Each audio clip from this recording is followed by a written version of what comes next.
Hi everyone, good evening.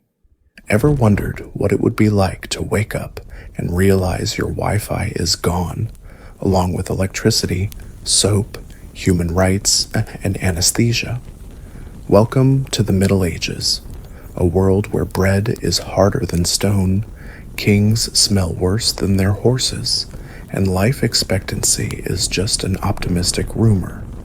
Tonight, you're going to live that experience. Not as a knight, not as a princess. No, that would be far too easy. You're going to wake up as a nobody, a medieval nobody, someone with more lice than friends, someone who doesn't know their last name because the concept of last names hasn't reached your village yet. Before we dive into this hay-scented nightmare, take a second to like the video and subscribe to the channel, but only if you really enjoy this kind of historical punishment. And tell me in the comments, where are you watching from, and what time is it right now? Now turn off the lights, maybe switch on a fan for some soft background noise, or imagine the soft flicker of a greasy tallow candle by your bedside.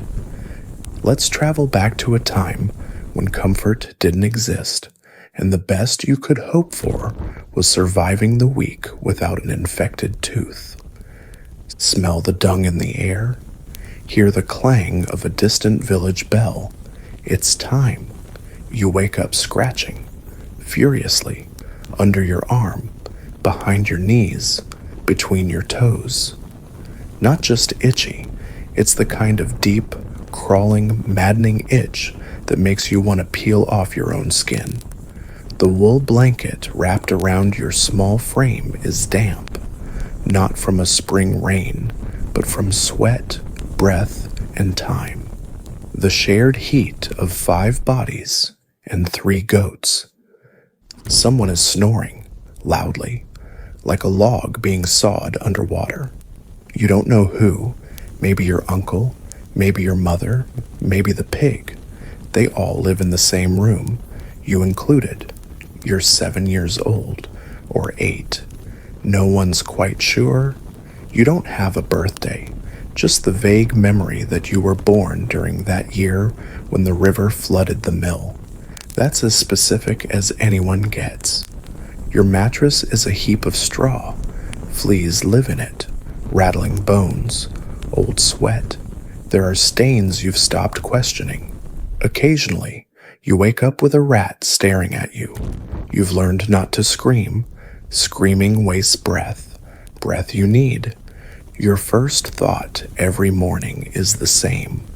Don't die today. You get up, slowly. Your tunic itches. Coarse wool, barely shaped, damp from the night. You've been wearing it for days, weeks maybe.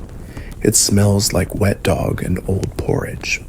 But it's yours, and that's something. The door isn't a door. It's a ragged cloth that hangs crooked over a wooden frame. Cold wind slips in anyway. It always does. The hut smells of smoke, mildew, and 1,000 forgotten dinners. The kind of smell that settles into your lungs like a second skin. Outside, the ground is mud. Always mud. Your feet sink a little with every step. You pass the chickens. They're already pecking the earth for worms, smarter than most people here. Your job is to fetch water, again. You carry a wooden bucket with a rope handle. It splinters, it leaks. You hold it anyway. The well is down the path, just near the edge of the woods. You walk there alone. No one worries. If you fall, if you disappear, if you never come back, life goes on. There are more children.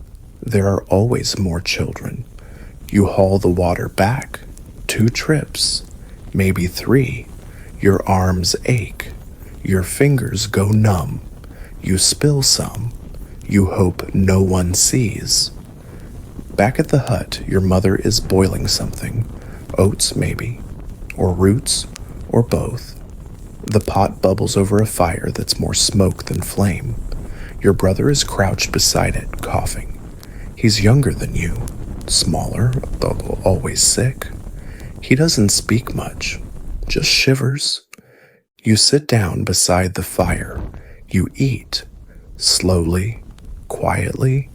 Everyone eats quietly here. Talking wastes energy.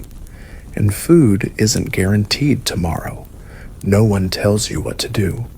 But you know, there's always work, always something that needs doing.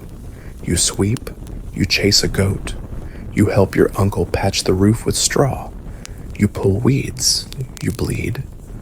The village is small, maybe 20 huts, maybe fewer. People don't come and go, they stay forever until they stop breathing. And even then, they're buried nearby. You grow up surrounded by the dead. Your friend Joran died last week. Fever. His body was burned. Not because they feared disease, but because there was no space left to dig. You don't cry.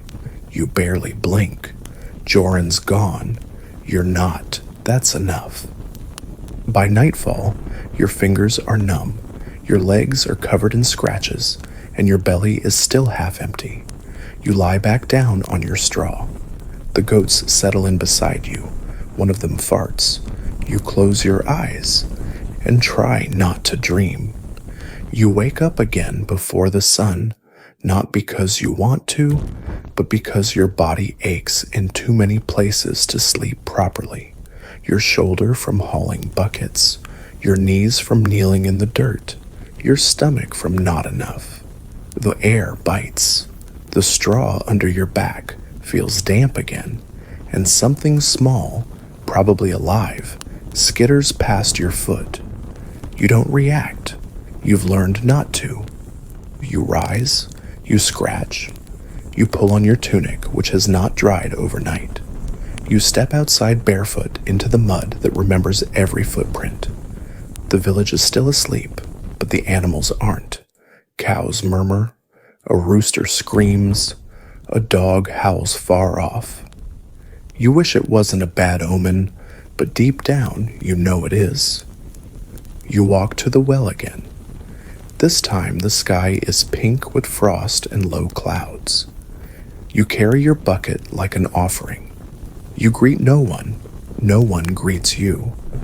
The old woman who used to nod at you from her stoop hasn't been seen for 3 days. No one asks. The well is cold and deep. You lower the bucket, counting the seconds until it splashes. The crank creaks like bone. You pull slowly.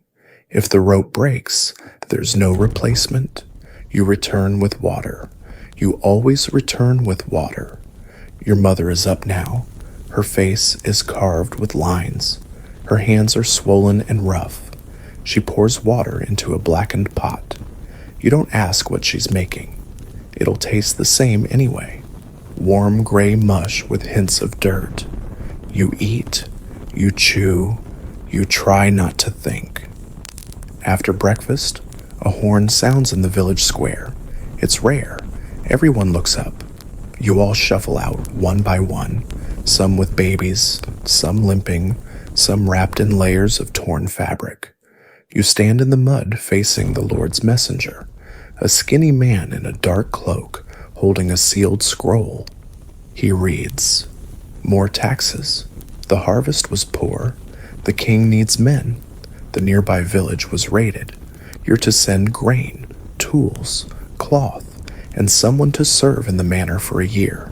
A servant, a child." You feel your mother's hand tighten on your shoulder. Names are read, not yours, not yet.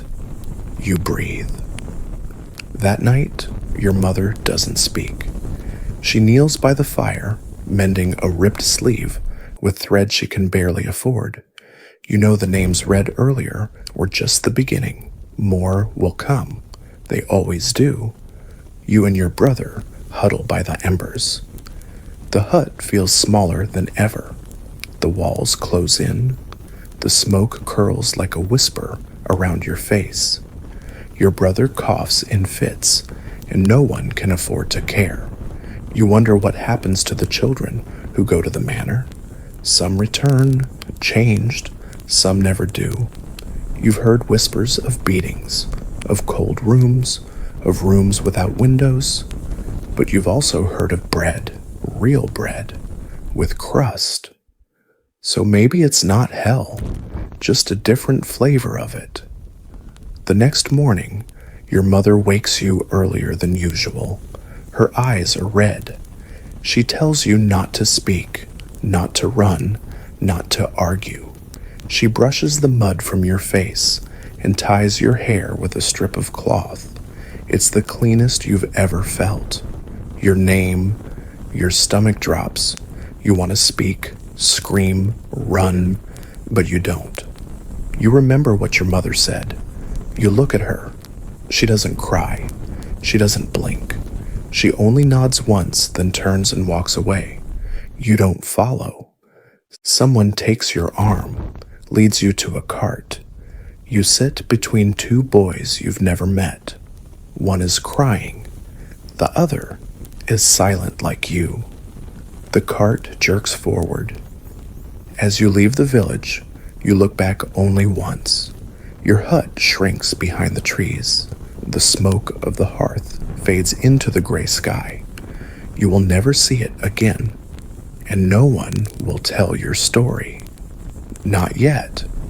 You wake again before the sun, not because of an alarm or obligation, but because the ache in your back has its own internal rooster.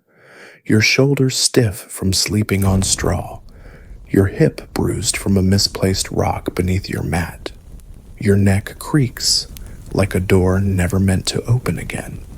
The only warmth is the breath of the goat beside you, its flank pressed against your ribs like a passive, indifferent sibling. You stretch without leaving the straw pile. You don't want to move yet. It's cold, the kind of cold that doesn't care what you want. It slips through the thatch, settles in your bones, makes your teeth rattle even when your mouth is closed. There's a quiet rustle. Your brother beside you is awake too. He doesn't speak. He just coughs. You've started to measure time by coughs. How many he has before the porridge? How many between chores? How many by the time the sun sets behind the chapel ruins? Today, he's already at 5 before sunrise. That's not a good sign. You pull yourself up, barefoot, and tiptoe through the dark.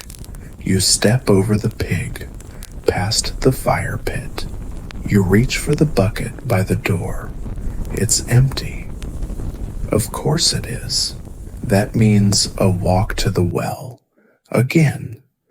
You lift the curtain door, step into the outside, and the world slaps your face with dampness and wind.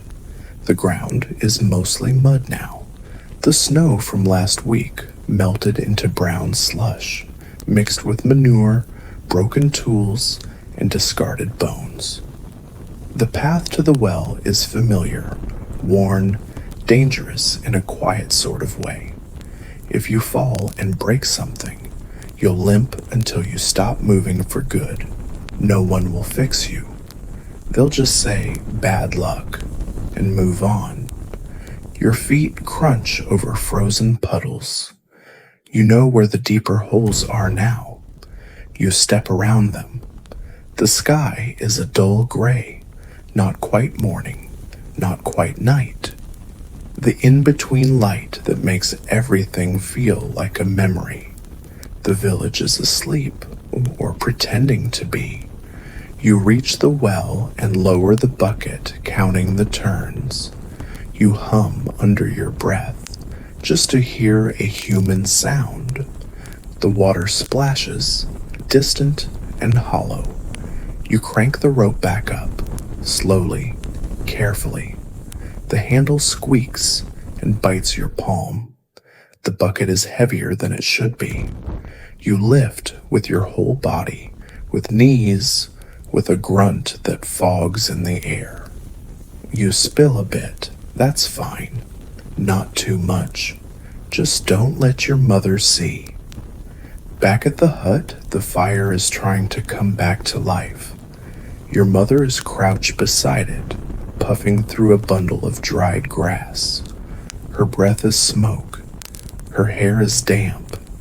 Her eyes are hard and unreadable. She nods at the bucket. You set it down beside her without a word. She pours water into the pot and adds yesterday's oats, or what's left of them. A handful of weeds, a sliver of turnip, no salt. Salt is for the Lord. You watch the steam rise, thick and sweet and terrible. It smells like something old, something forgotten, but it means food, sort of. Your brother sits across from you, coughing again. He doesn't eat much anymore. Your mother doesn't comment. If he doesn't finish his bowl, she scrapes it back into the pot. Nothing is wasted. Not here, not ever. The village bell rings. Not the usual bell for market day. This one is sharper, urgent. People begin to emerge from their huts, blinking against the wind, children bundled in layers of whatever fabric survived the rats. You wipe your mouth and follow. In the center of the village, the messenger is already waiting. He's tall, thin, damp. His cloak is patched, but still finer than anything you've ever touched. He's not one of you, that's obvious. His boots are clean. His hands don't shake. He unrolls a parchment and reads aloud. The words echo, warped by the wet air. A new tax, a new tithe, a request for grain, for wool, for bodies. The war continues somewhere far away, a war no one here understands, started by people you've never met, for reasons no one explains. All you know is, it costs you every time.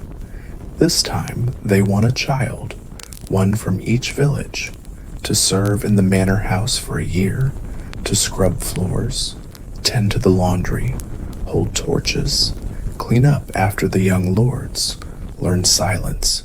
Your name is not called, not today, but it might be tomorrow. You walk back in silence. Everyone does. No one cries, not where others can see.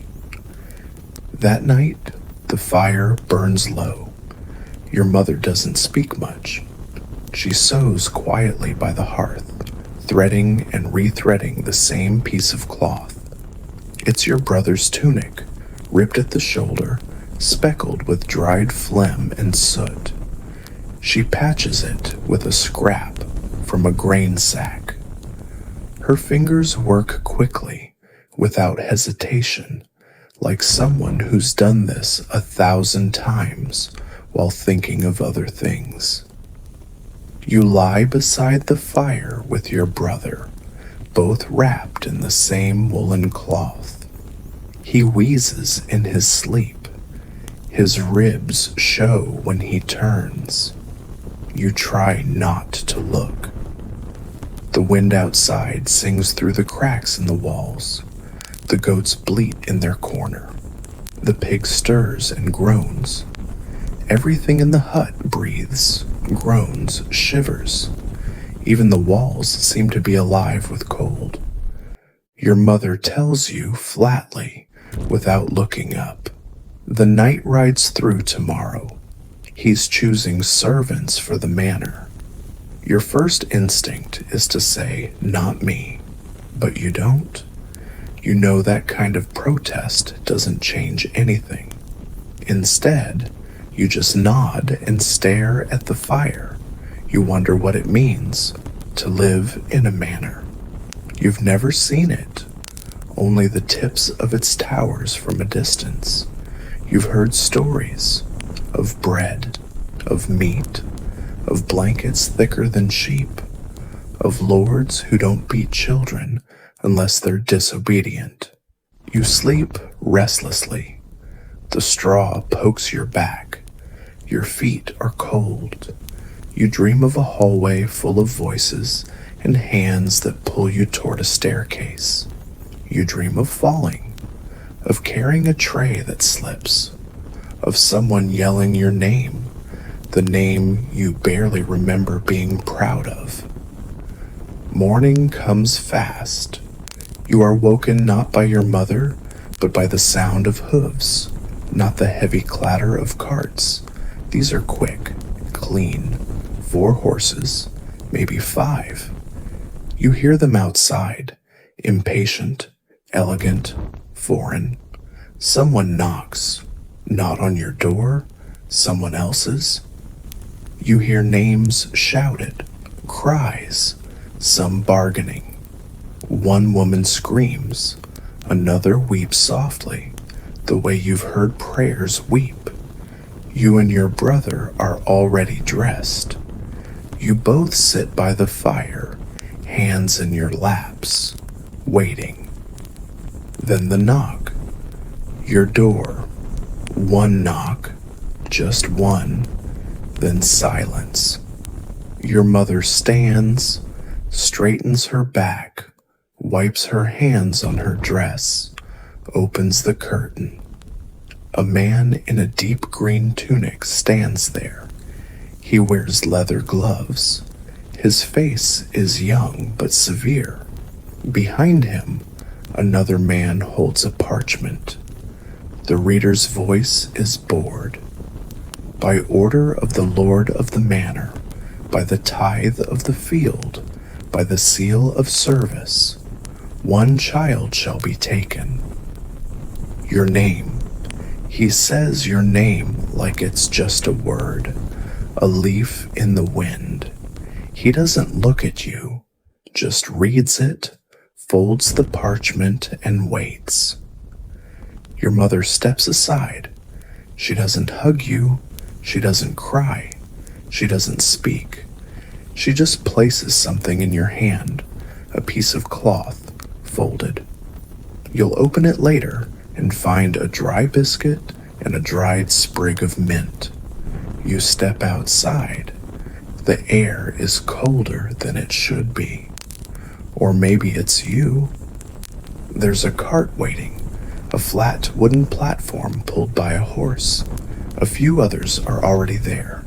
2 boys, a girl, all of them silent, all of them looking down.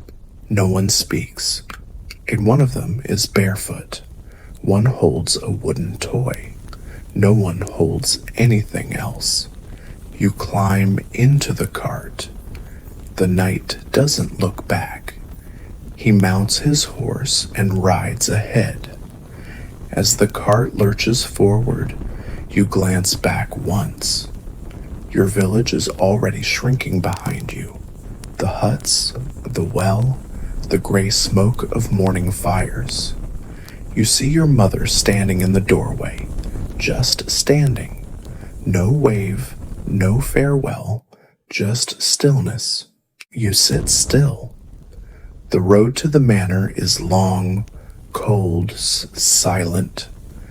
The other children do not cry. Crying would take too much energy. You pass through trees, over fields, past burnt-out farms, and standing stones and the wreckage of a cart that no one bothered to move. After some time, the manor comes into view. It's enormous. Stone walls, high towers, guards with polished armor. You've never seen such smooth walls, such precise lines. It feels like it was built by something bigger than humans. You are not welcomed. You are unloaded. You are led into a courtyard, mud and stone and voices in a language you don't know. You are stripped of your tunic, given another, cleaner, stiffer, gray, no color. You are separated, boys one way, girls another. You are told to kneel, to swear obedience. You don't know the words, but you copy them. You are now a servant of the manor, no longer a child of your village. No one asks your name again. Your first morning in the manor begins with cold water to the face and a kick to the ribs. Not a full-strength kick, not enough to bruise, but enough to communicate hierarchy, enough to say, "You are beneath even the lowest here." You sit up, shivering. Your mattress is a folded wool pad on a stone floor. The others in the servants' dormitory are already up. Some dress quickly, some don't speak. A few are younger than you. One boy wets himself in fear. No one laughs. There is no room for that here. A tall woman enters. She is angular, her hair wrapped tight in gray cloth. Her voice is sharp and always slightly disappointed. Her name is Mistress Hala. You will grow to fear her footsteps the way animals fear thunder. She calls out names. Yours last. You are assigned to the lower scullery, a place for dishwater and firewood and waste. You follow another boy down a long stone corridor. The walls are cold and wet. You slip once. He doesn't wait. The scullery is a cave beneath the manor. Low ceiling, no windows. Stone walls darkened with years of soot and steam. Wooden buckets, but a smell of mold, grease, and something like spoiled milk. Your first task is simple. Scrub. With a rag. With lye. With your fingers when the rag falls apart. Time bends. You lose track of the hours. There are no clocks here, just bells. Bells for morning prayers, for meals, for changing shifts. You begin to count your day by the number of scalds on your hands. At mid-meal, you are allowed to eat. They give you broth in a clay cup, no meat, a crust of bread, hard as bone. You chew slowly. It's warm. It fills something in your chest, not your belly. You don't speak, no one does. A boy who tried to steal an extra piece yesterday is gone today. No one asks where. After eating, you're sent to the backyard of the manor. You stack firewood. You carry it from the shed to the kitchens, then back again. The logic isn't clear, but questioning it is dangerous. A girl once asked why. Mistress Hala grabbed her by the ear and bled her against a stone wall. You remember the streak? It stayed there for a week. That night, you wash in a basin of cold water. Your skin is raw. You feel smaller, not just from the labor, but from being unseen. No one looks at you here. Even when you're scolded, they speak above you, through you. You lie on your mat, eyes open. The ceiling above you is wooden slats, low and cracked. You hear footsteps, mice, coughs, always coughs. You begin to understand that you'll never hear silence again. One of the older boys, Tom, sleeps beside you. He's maybe 12 or 15. It's hard to tell. His hands are calloused like a man's. He whispers to you in the dark. They don't beat the ones who work faster. You nod. You don't know if it's true, but it's something. He adds, "Don't look at the Lord's daughter. Ever dot." You ask, barely breathing, "Why?" He doesn't answer. You wake before the bell. The air in the dormitory is thick, not warm, not cold, just heavy, with breath. with fear, with everything unspoken. You watch a spider make its way across the beam above you.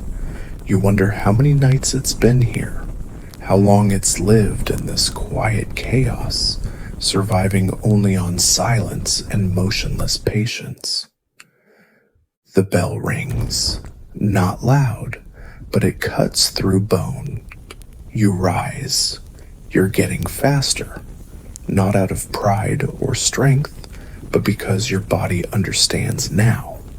It remembers what happens if you're too slow. You dress in the same gray tunic, now crusted at the sleeves. You splash cold water on your face. You chew a dry piece of barley bread left on the windowsill. Someone else's, maybe. It doesn't matter. Hunger makes everyone into ghosts. The courtyard is already moving. Shadows pulling buckets, boys chopping wood, girls wiping walls that will be dirty again by noon. The manor breathes with you now. You are inside it, part of its lungs, and lungs don't have names. They only have functions. You're sent to the upper hallway, not to serve, to clean. The stones there are different, smoother, polished. The tapestries cover most of the walls, bright colors, reds and blues, horses, trees, men with swords raised in eternal triumph. You avoid looking at their eyes. You sweep, you kneel, you scrub, and then you freeze. She's there, the Lord's daughter. She isn't announced. She doesn't walk like the others. Her steps are quiet, not because she's gentle, but because she doesn't need to be loud. Her presence is enough. She's taller than you imagined, younger too, maybe 12. Her hair is the color of sun on hay.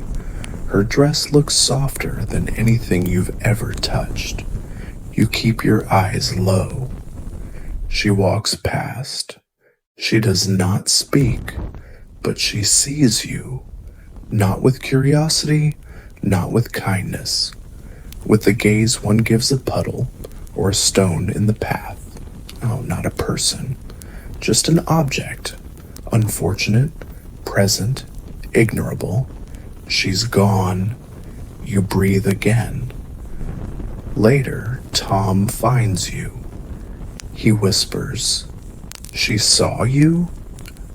You nod. He looks away. "Don't let it happen again," he says. You ask, "What happens?" He shrugs. Depends on her moods. You don't sleep that night, not really. You lie on the straw mat, your hands tight against your chest, eyes open. The dark is different now, heavier, more alert. In the morning, you're moved to the laundry. The room is bright, open windows, white light, but the work is worse.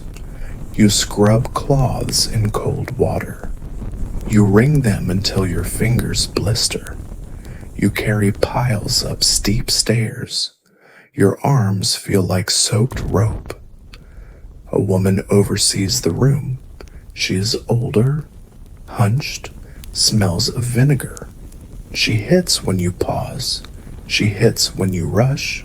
She never hits hard, just enough to remind you you are seen. You learn to move constantly. You learn that clean laundry doesn't mean clean. It means clean enough for the ones who matter. You learn that silence is more valuable than effort. That night, you return to your mat and don't move. You don't speak to Tom. He doesn't speak either. You are both learning the same thing, that here growing up is not something that happens with age. It happens with bruises. and watching everything without ever looking up. Time begins to slip, not all at once, not like a lost object, more like water leaking through a crack, slowly, constantly unnoticed until it's gone. You wake each morning to the same bell, the same light, the same numbness in your fingers. You sleep beside the same bodies, hear the same coughs, scrape the same calluses. Eventually, you stop counting days. The seasons blur. The cold becomes a rhythm, not a surprise. The hunger becomes normal. Your body adapts. Your back bends more easily. Your hands move on their own. You learn to fold linens without thinking. You learn which floors squeak, which doors slam, which steps crack. You become fluent in the language of the manor, a language made of creaks, rustles, silences. You can tell who is walking above you by the pattern of footsteps. You know the cook's limp, the steward's drag, the daughter's indifference. You see everything, but you are never seen. Not unless you make a mistake. You make one. It's small. A tray too close to the edge. A cloth not folded sharply enough. You don't even notice it, but someone does. The wrong someone.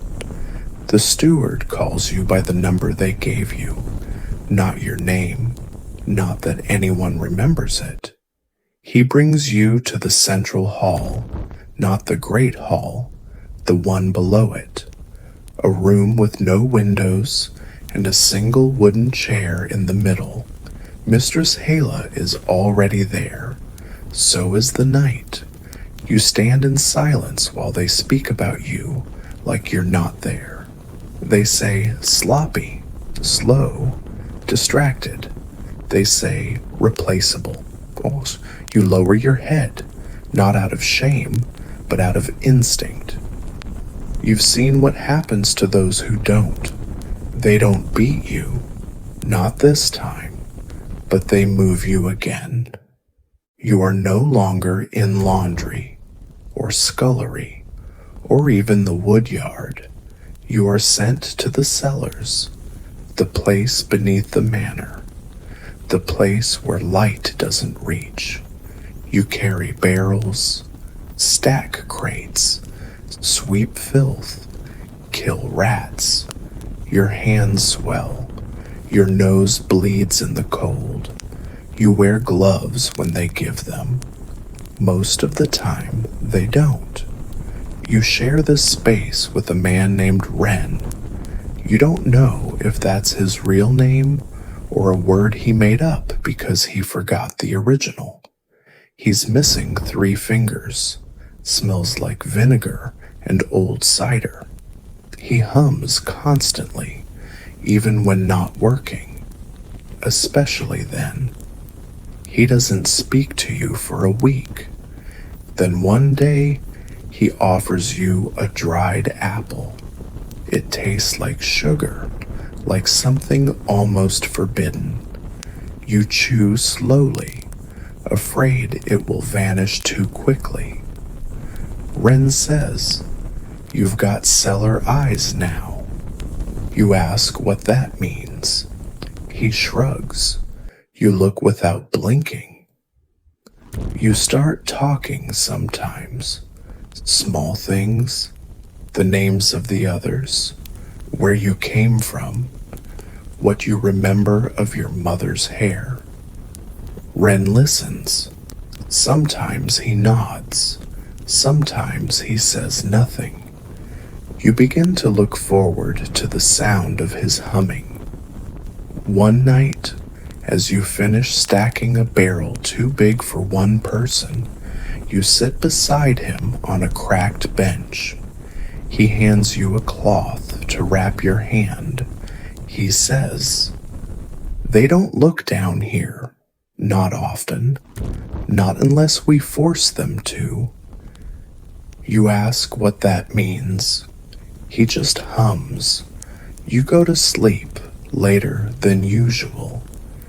You dream of water, of walls, of a door that opens but leads to nothing. You wake with the taste of apple still in your mouth, and for the first time in weeks, you realize you don't want to disappear. Not yet. You're in the cellars now, fully, deeply, a creature of stone, mildew, and silence. The air here has a taste, sour and thick, sometimes sweet when the cider casks ferment too long, but mostly it smells like old things trying not to die. Wood rotting slowly, straw blackening, rust crawling over iron. The smell clings to your skin, to your clothes, to your breath. You don't notice it anymore, except when you go above ground and someone flinches slightly as you pass. You sleep less now, not because of noise. The cellars are almost quiet, but because dreams have become dangerous. When you sleep, your old life visits, faces you can't name anymore, a blanket that doesn't itch, the sound of rain on a wooden roof that didn't leak. These memories leave you hollow in the morning. So instead, you stay awake. You work, you watch, you learn. Ren teaches you more than he realizes. He speaks in broken thoughts and unfinished proverbs, but you piece them together. He knows the manor better than anyone. He knows where the wine leaks, where the rats nest, which doors don't lock. He teaches you which barrels to tap for a better taste. He lets you steal sips when no one's watching. You have to know when to take, he says. Not too soon, not too much, just enough to feel alive. You start watching the deliveries. Every 2 days, a cart arrives. Cheese, wine, flour, salted fish. You memorize the schedule, the smells, the weights. You learn that the bags marked with a red stripe are for the Lord's table. The ones with black go to the kitchen. The ones with no mark, those disappear into the steward's quarters. You wonder how long you'll be allowed to know these things before someone decides you know too much. One afternoon, Ren doesn't show up. You wait. You clean the ash buckets. You organize the kindling. Still no Ren. You ask the cook. She shrugs. Maybe he went mad, or maybe he said the wrong name in front of the wrong boots. You spend the next 2 days alone. The silence grows teeth. You speak aloud sometimes, just to fill the corners. You hum Ren's song, though it doesn't sound right in your mouth. You begin to imagine his shape in the shadows, in the corner where the mold grows fastest, in the dripping archway that echoes twice when you pass. On the 3rd day, he returns, different. His face is bruised, one eye shut, 2 fingers bandaged.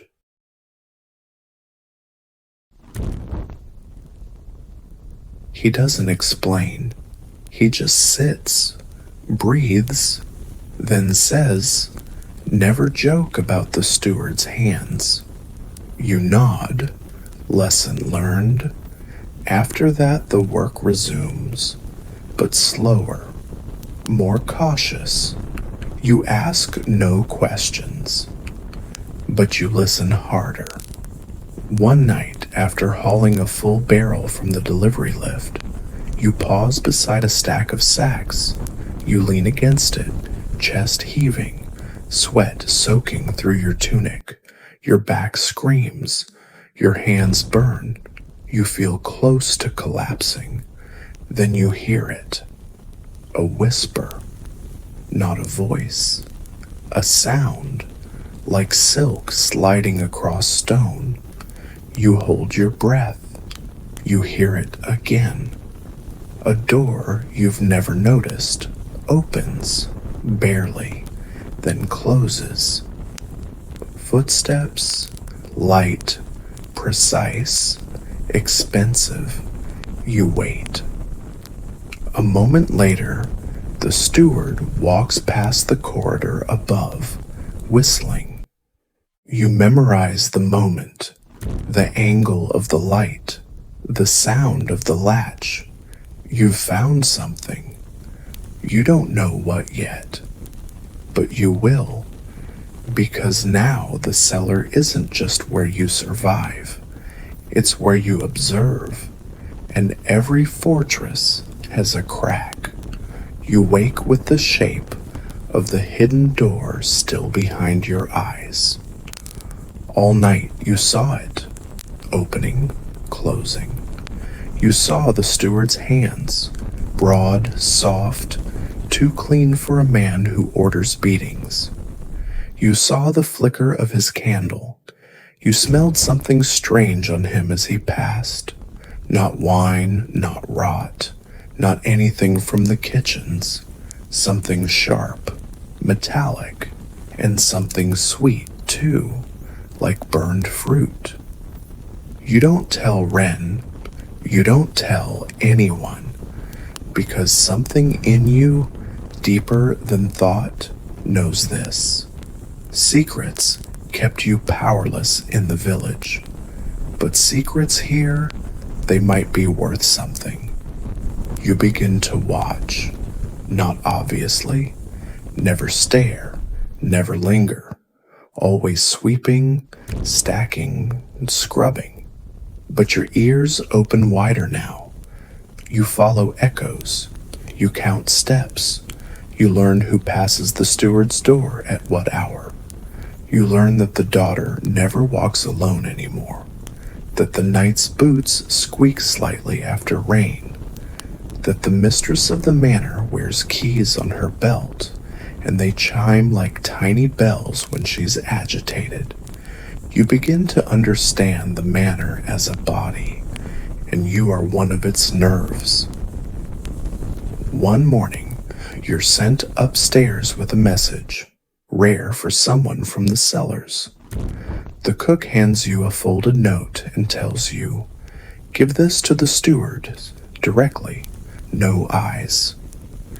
You carry it in your palm. The paper is rough, the writing bled slightly through. You can't read, not truly, but you recognize numbers, 3 of them, and a name you've heard spoken with fear. You pause at the stairs. You do not open the note, but you do not forget the name. When you reach the steward's door, he is waiting, as if he already knew you were coming. He takes the paper, says nothing, looks at you a little too long, then turns his back. You leave without a word. That night, Wren notices your silence. You heard something. You shake your head, but he sees it in your eyes. "You're starting to think like a stone," he says, "solid on the outside, cracked underneath." You ask him what he means. He replies, "Just be careful which way you lean. Some walls don't fall, they crush." You lie awake for a long time. You think about the steward's silence, about the name on the paper, about the way power flows here, like water in the gutters, always moving, always dirty, always finding the lowest place. The next day, Mistress Gila finds you. She doesn't hit you, she doesn't speak. She simply hands you a new tunic, dark gray, stitched tighter at the cuffs, a promotion. You're to work closer to the kitchens now, closer to the Lord's plates, to their conversations, to danger. You ask Wren if this is good. He laughs for the first time in weeks. It's not a kind laugh. He says, "Good? Nothing here is good, but it's different." That night before you sleep, you hum the song Wren taught you. Just once, then silence again, because tomorrow you'll carry trays instead of barrels, and every tray is a story someone didn't want told. Your new job is quieter, not easier, never easier, but cleaner, more precise. You wear a better tunic now, slightly softer, fewer holes, still gray, always gray. You carry trays from the kitchen to the dining hall. You refill goblets. You pour water. You hold bowls while meat is carved. You listen. And that's what changes everything. The things you hear. You learn that the Lord eats slowly, that he likes his food arranged by color, meat never touching grain, green things last. You'll learn that the steward doesn't sit with them, but speaks with the authority of one who could. You'll learn that the daughter hardly eats at all. She plays with her food, watching it with the same expression she uses for people, as if she's imagining something beneath their skin. You don't speak, not ever. That rule is absolute. But you watch, you count, you remember. There are guests today, 3 of them, dressed finer than the Lord himself. Their rings flash when they talk with their hands. They speak with soft accents. Their voices are like knives hidden in velvet. They talk of war, of land disputes, of taxes rising in the south, of a boy, 12 maybe, hanged for stealing a sack of grain. One of the guests laughs. The others join. Even the Lord smiles. You don't. You don't even blink. You pour wine. The red spills slightly on the tablecloth. No one notices. You dab it quickly. You apologize with your eyes, not your mouth. Later, you're sent back to the kitchen to collect another dish. The cook, a broad woman named Thera, hands you a platter of roasted quail and says, "Careful, that one's more expensive than you." You carry it up the stone stairs, careful not to let it tilt. The birds stare back at you with hollow sockets. The smell makes your stomach twist, not from hunger, but memory. You've only tasted meat twice in your life. Both times someone died shortly after. You begin to associate flavor with fate. You return to the hall. The daughter is watching you. She doesn't smile, but she doesn't look away. As you set down the tray, she says, to no one in particular, "This one's new." The room quiets slightly. The Lord glances up. The steward watches you. Everyone waits for your reaction. You freeze, then bow, then leave. In the kitchen, Thera grabs your arm. What did she say? You repeat it. She swears, quietly, then lets you go. That night, Ren waits for you in the cellar. You sit beside him in the dark. The walls sweat. The floor stinks of vinegar and fish brine. He says, "You're in it now." You ask, "In what?"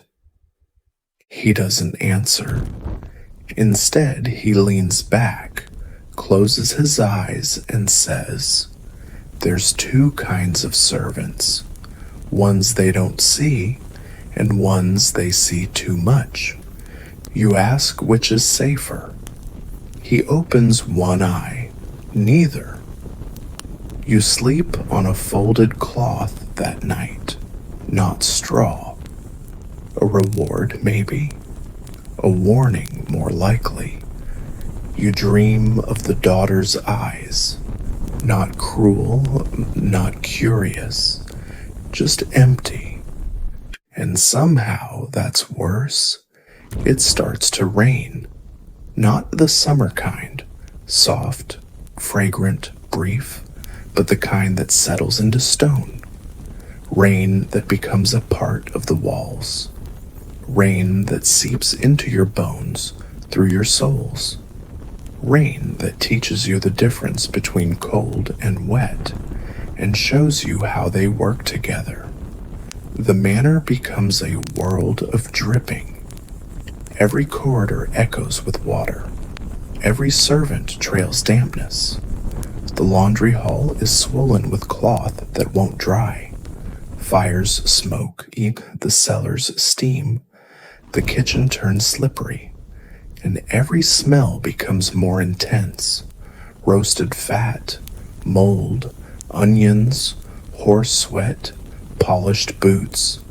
You're in the middle of it. Every day now, you serve directly in the great hall. Every meal, you carry plates, you pour, you bow, you stand still as a statue while noble mouths chew and speak and spill wine like it grows on trees. You are invisible until you're not, and when you're not, it's never good. The daughter watches you again. At first it was occasional, a glance, a pause, a faint trace of something, maybe recognition, maybe amusement, maybe just boredom. But lately, it's more. She watches as you serve her water, watches as you cross the room with a basket of bread, watches as you step into the hall, even when you're not near her. You don't meet her eyes. You can't. Because if you do, if you acknowledge that gaze, then something will begin. And you already know how stories like that end. Thera sees it too. She corners you near the ash barrels and says, if she looks again, drop something. You ask why. She says, because broken dishes are cheaper than broken boys. You nod. You don't drop anything. Not yet. That evening, you're assigned to clean the antechamber outside the Lord's quarters. It's a narrow space, stone floor, 2 benches, a table with a bowl of dried petals. Everything smells of oil and old perfume. There are no windows, just the sound of the rain. You scrub the floor. Halfway through, the steward appears. He watches you work. He says nothing for a long time. Then finally, you know your place. You pause. You nod. He nods too. Keep it, he says. Then leaves. You try to clean it again. It smears. It leaves a streak. You panic. You look for something, anything, to make it right. And then suddenly you hear a voice behind you. You missed a spot. It's her. You freeze. Not because she's loud. She isn't. She speaks as though it's a private joke between you and the wall, as though you're both in on something. You turn slowly, eyes down. She stands in the doorway. No guards, no maid, just her, barefoot, holding a half-eaten apple. Her hair is unbraided, her dress casual. She looks younger and older and entirely unreachable. You bow. "Do you always clean that badly?" she asks. You say nothing. You bow again. She steps closer. You feel her presence like a weight. Then, almost kindly, "Don't worry, I won't tell." She turns and walks away, just like that. Gone. You stand there, heart in your throat. The smear still on the table. You wipe it again. This time, it disappears. That night, Wren is gone from the cellar. No one knows where. You don't sleep. You lie awake thinking of the smell of apples, of eyes like blades, of rain that doesn't wash anything clean, just moves the dirt around. You wonder what she meant, and you begin to understand not everything that looks like kindness is safe, especially not in places built to keep people like you in their place. Morning begins with blood, not yours, not today. You wake to the sound of shouting, not the sharp bark of orders, but a lower tone. Panic, confusion, several voices at once. You don't understand the words, but you understand the rhythm. Something bad has happened, and it wasn't supposed to. You throw on your tunic and follow the others toward the great corridor. No one dares to run, but every step is faster than usual. You arrive just as two guards are dragging someone, across the floor. A man, barefoot, his tunic torn, his face swollen beyond recognition, blood trailing from his scalp. It's Wren, or what's left of him. You don't say his name. No one does. The steward is already there, standing at the top of the staircase, arms crossed. He says nothing, just watches as the broken man is hauled past the kitchen, through the archway, and out into the yard. Then he turns and walks away. You don't see Wren again. Thera says nothing that day. No jokes, no insults, just silence, heavier than flour sacks. She moves with careful steps and red eyes.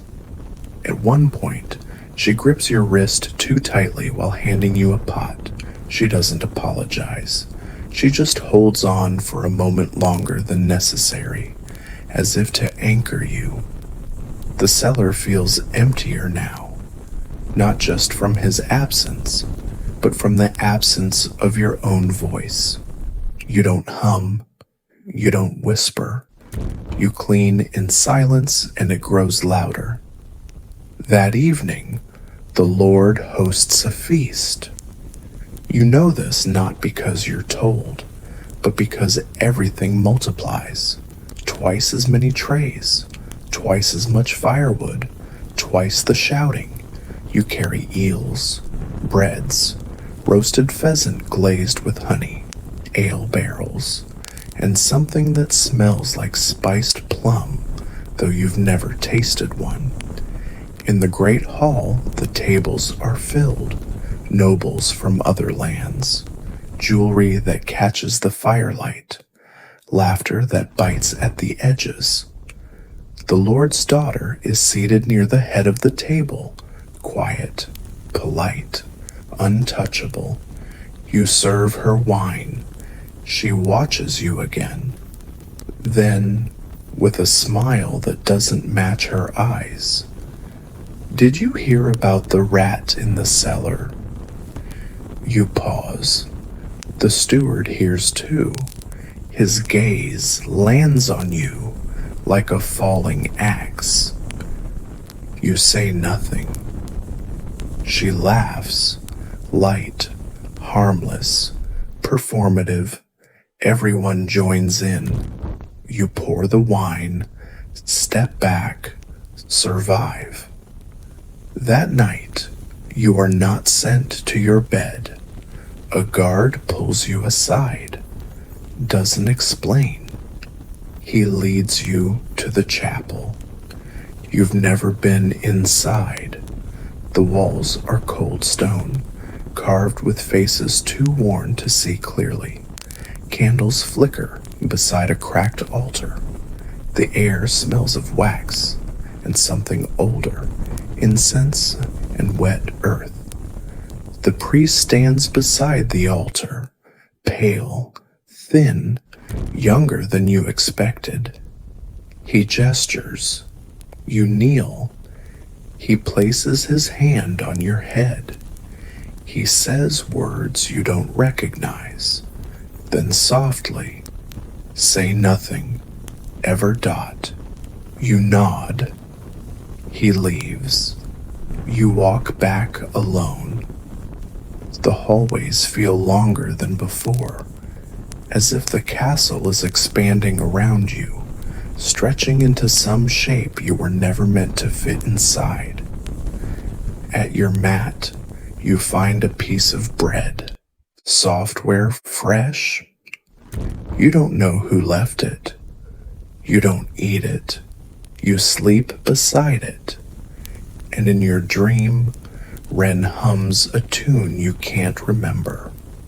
Days pass like stones sinking, each one heavier than the last, each one dragging you deeper into something you can't name. Not sorrow, you're past that. Not fear, you've learned to wear that like skin. It's something slower, a weight you carry in your lungs, in your knees, in your silences. The bread beside your mat disappears after 3 days. Not eaten, not stolen, just gone. You ask no one. You say nothing. You learn to listen more closely, not with your ears, but with your breath. You start noticing the changes in the way footsteps fall. Who walks with purpose? Who lingers? Who avoids eye contact? You begin to sense patterns in voices, in absences. The steward appears less often now. The Lord's daughter more. You aren't spoken to, but you are watched. Every tray you carry, every cloth you fold, you do as if your life hangs on its edges, because it might. You think of Wren. You think of the smear on the table. You think of how the priest never blinked. You begin to avoid the priest, just in case blinking matters. The cellar becomes your refuge again, even though it's colder now, even though the shadows feel more sentient. You clean the racks with slow precision. You scrape lichen from the barrels. You light candles where no one will see them, just to remember warmth. One evening, a boy named Dren, new maybe 10, is brought to help you. He doesn't speak. He doesn't work well. But you don't report him. You show him how to stack the grain bags, how to sort tools by touch, how to pretend he belongs. He looks at you with that wide, blank stare of someone who still believes someone's coming back for him. You don't tell him otherwise, but you also don't lie. One night he whispers, "Are they going to send me to the girl too?" You stop. You ask carefully, "What girl?" He just shrugs, says nothing more, but something new curls in your stomach. That night, while carrying a tray past the dining hall, you pause by the wall. Inside, you hear laughter, the loud, lazy kind, drunken, confident. It always sounds the same, but then a quieter voice, her voice. Does he still pretend not to notice me? A pause. Someone chuckles. Then he learns slowly, but he learns. You step away too quickly. The tray rattles. You wait, listen. No one comes. No door opens. But you know now, she meant you. And everyone knows. You spend the next days in constant motion. No pause, no eye contact. You take the worst jobs. Burn your hands over boiling pots. Bruise your knees scrubbing flagstones. You do everything to be invisible again. But it's too late. You've been marked. One evening, the daughter appears in the scullery. No escort. No reason. She walks past the kitchen staff, ignores their startled expressions, stops beside you as you dry a copper bowl. You don't look up. She doesn't speak. Then finally she says, "You're better when you're afraid," and walks away. You drop the bowl.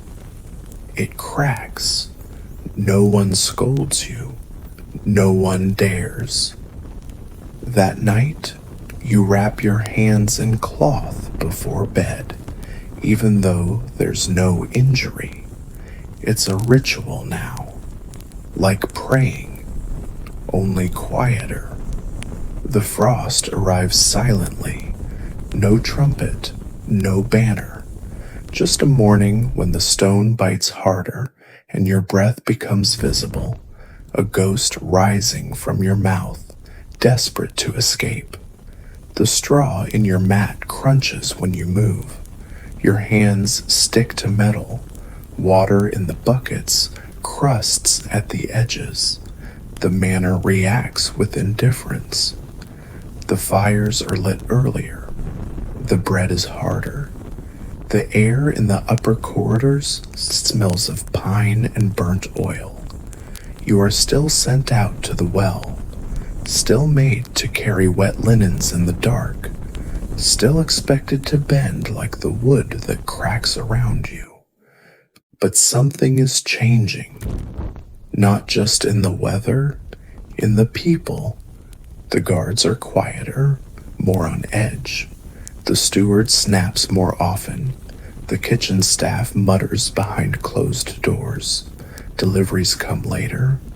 The priest walks faster with a new stain on his sleeve. And the Lord, he no longer dines in the hall. He eats in his quarters now, behind a thick door that clicks twice when locked. You hear whispers of a failed campaign, of a noble cousin who disappeared, of debts, of wolves.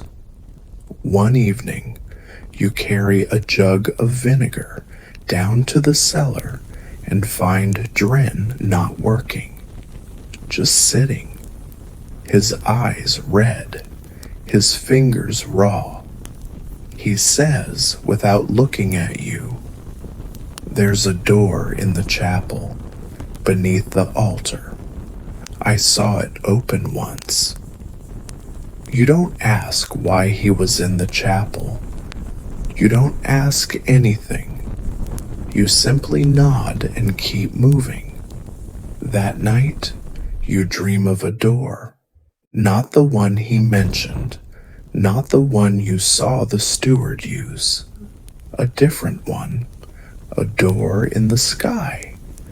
It opens slowly, and nothing is behind it. Only light, only falling. You wake cold and shivering. You go to the kitchens early.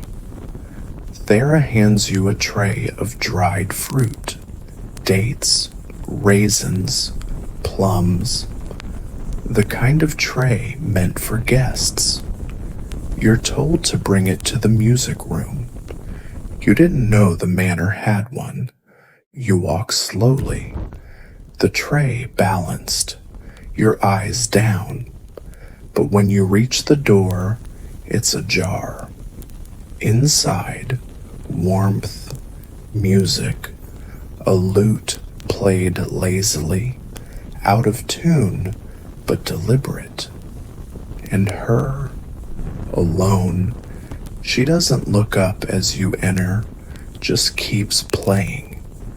You place the tray on the low table, turn to leave. She says, "Sit." You freeze. She strums again, a sour chord. I said, "Sit." There's no one else in the room. You sit. She plucks a string with her thumb, then another, then says, "You don't think I notice, do you? The way they look at me when I enter, the way they avoid speaking my name." You say nothing. Your eyes stay on the floor. She leans forward. You think I'm cruel. You don't answer. She smiles. That's good. She stands, walks behind you. You hear her footsteps, soft, unhurried. Then her hand on your shoulder, cold so light, a weightless threat. I could make you disappear, she whispers. You swallow, but I won't yet. She walks away, returns to the lute. Because I like watching you flinch. You leave without being dismissed. You don't tell anyone, but you work slower that day. Your hands shake over boiling pots. You drop a cup. You scrape your knuckles against the wall by accident, but it doesn't feel like an accident.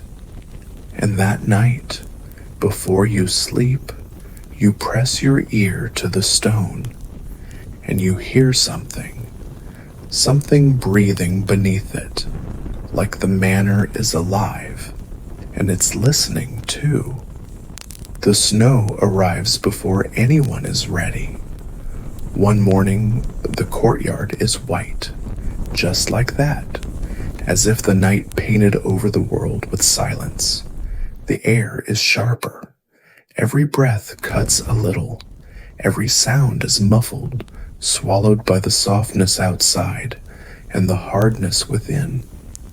Inside the manor, the tension tightens. The servants move slower. The fires take longer to light. The walls sweat at night and freeze by morning. You see more cloaks, more guards, more glances that don't match the words being said. You begin to wonder how much of the manor is truly stone, and how much is just the weight of secrets pretending to be walls. You're reassigned to the armory. It's not a punishment, not a promotion, it's a test. The armory is cold, but not like the cellar. It's dry, clean, full of echoes, swords, spears, polished helms, all lined in rows like waiting ghosts. You clean them, oil them, count them. The man who oversees it is called Garrick. He has a limp, a white beard, and fingers that shake when he's angry. He teaches you to respect metal. It remembers, he says. If you treat it wrong, it cuts you later. Not now, later. You don't speak much, but you listen. You begin to learn the weight of things, how much a short sword should feel in your hand, how to balance a tray and a blade without looking. One afternoon, Garrick shows you a strange dagger. Its handle is bone, its edge is black. He doesn't say where it came from. He just places it in your hand and says, "Never let anyone see you hold it like this again." You nod, you return it, and you remember the weight forever. Later, in the corridor, you see Dren sweeping. His eyes are darker, quieter. He doesn't look up when you pass. He says softly, "She asked for me." You freeze, but he doesn't say more, just keeps sweeping. That night, you slip into the chapel. No one sees. You move like steam, like Ren taught you. You find the altar. You press your fingers along its base. And there, just as Dren said, a seam. You push, it clicks, opens, inside, stairs, stone, narrow, pitch black. You don't go down, not yet. You close the door. Mark the stone with a thread from your tunic. Leave. You dream of a room filled with mirrors, and none of them show your face. You wake to the sound of metal on stone. The morning bell is late. Thera is gone. No one speaks of her. The daughter does not appear at meals. The Lord is still absent. And the steward, he watches you now the way a cat watches a window, not with hunger, but with knowing. You go to the armory, clean the same blade 3 times, and you realize you've become something they can't name. Not a servant, not a threat, something else.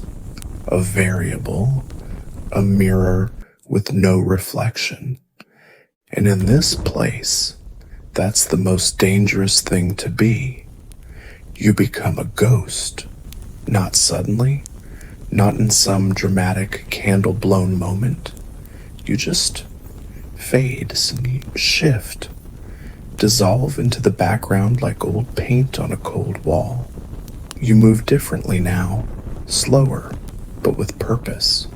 You choose when to be seen, when to vanish, when to breathe so quietly that even your lungs forget you're alive.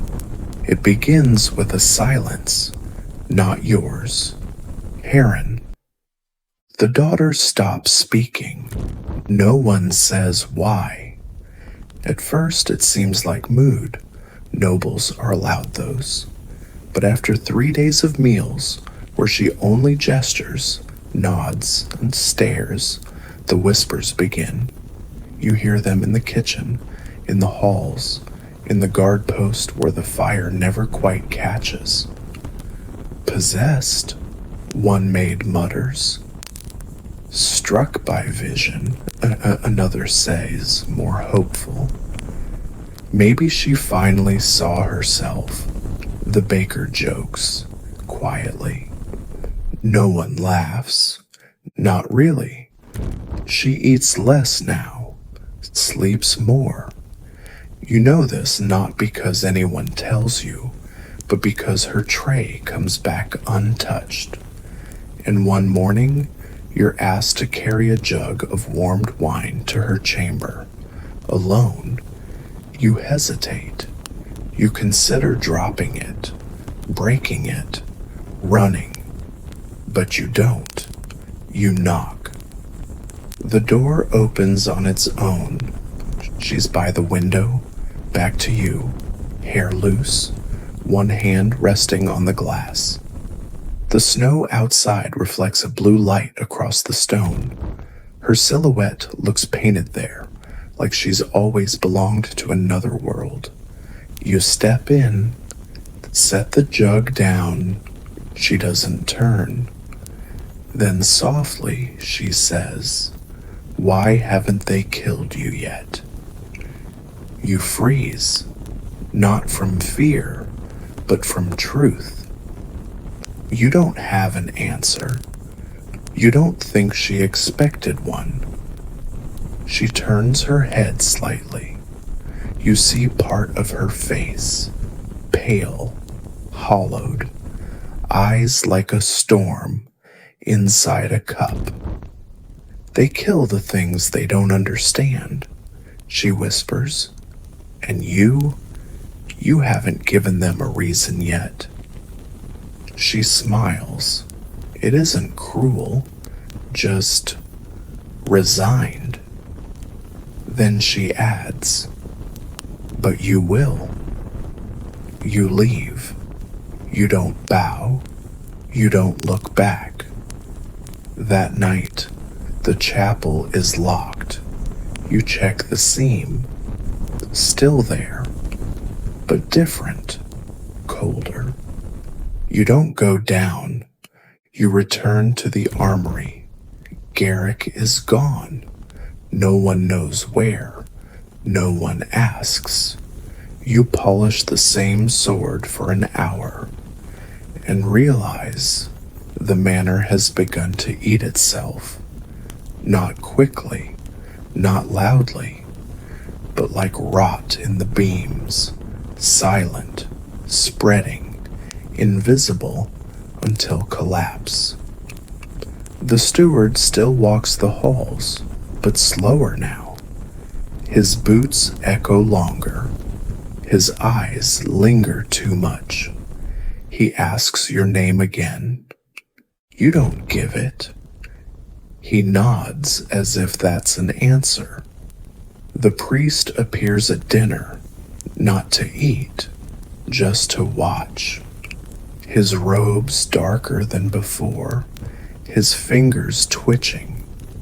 You hear him whisper to the Lord, and the Lord listens. The daughter does not speak again. She just watches the snow. And in that stillness, you begin to plan. Not escape, not rebellion, survival, a deeper kind. One that requires nothing but patience and silence and the ability to become less than a shadow. Because soon the stones will remember you. And when they do, you must be ready to forget yourself. The snow stays. It stops falling, but it stays, clinging to rooftops, crowding the well, turning every path into ice. The manor grows quieter, colder, more sealed. Even the rats seem to vanish. Food deliveries arrive late, then stop altogether for 2 days. You hear the cook shout for the first time, hear plates crack, hear the butcher's knife strike the table harder than necessary. No one says the word famine, but everyone tastes it. The bread thins, the soup thickens with roots you can't name. You chew slower because chewing too fast brings pain.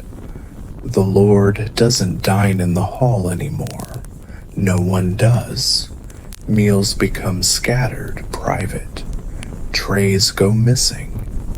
You carry food to doors that don't open. Sometimes the trays come back.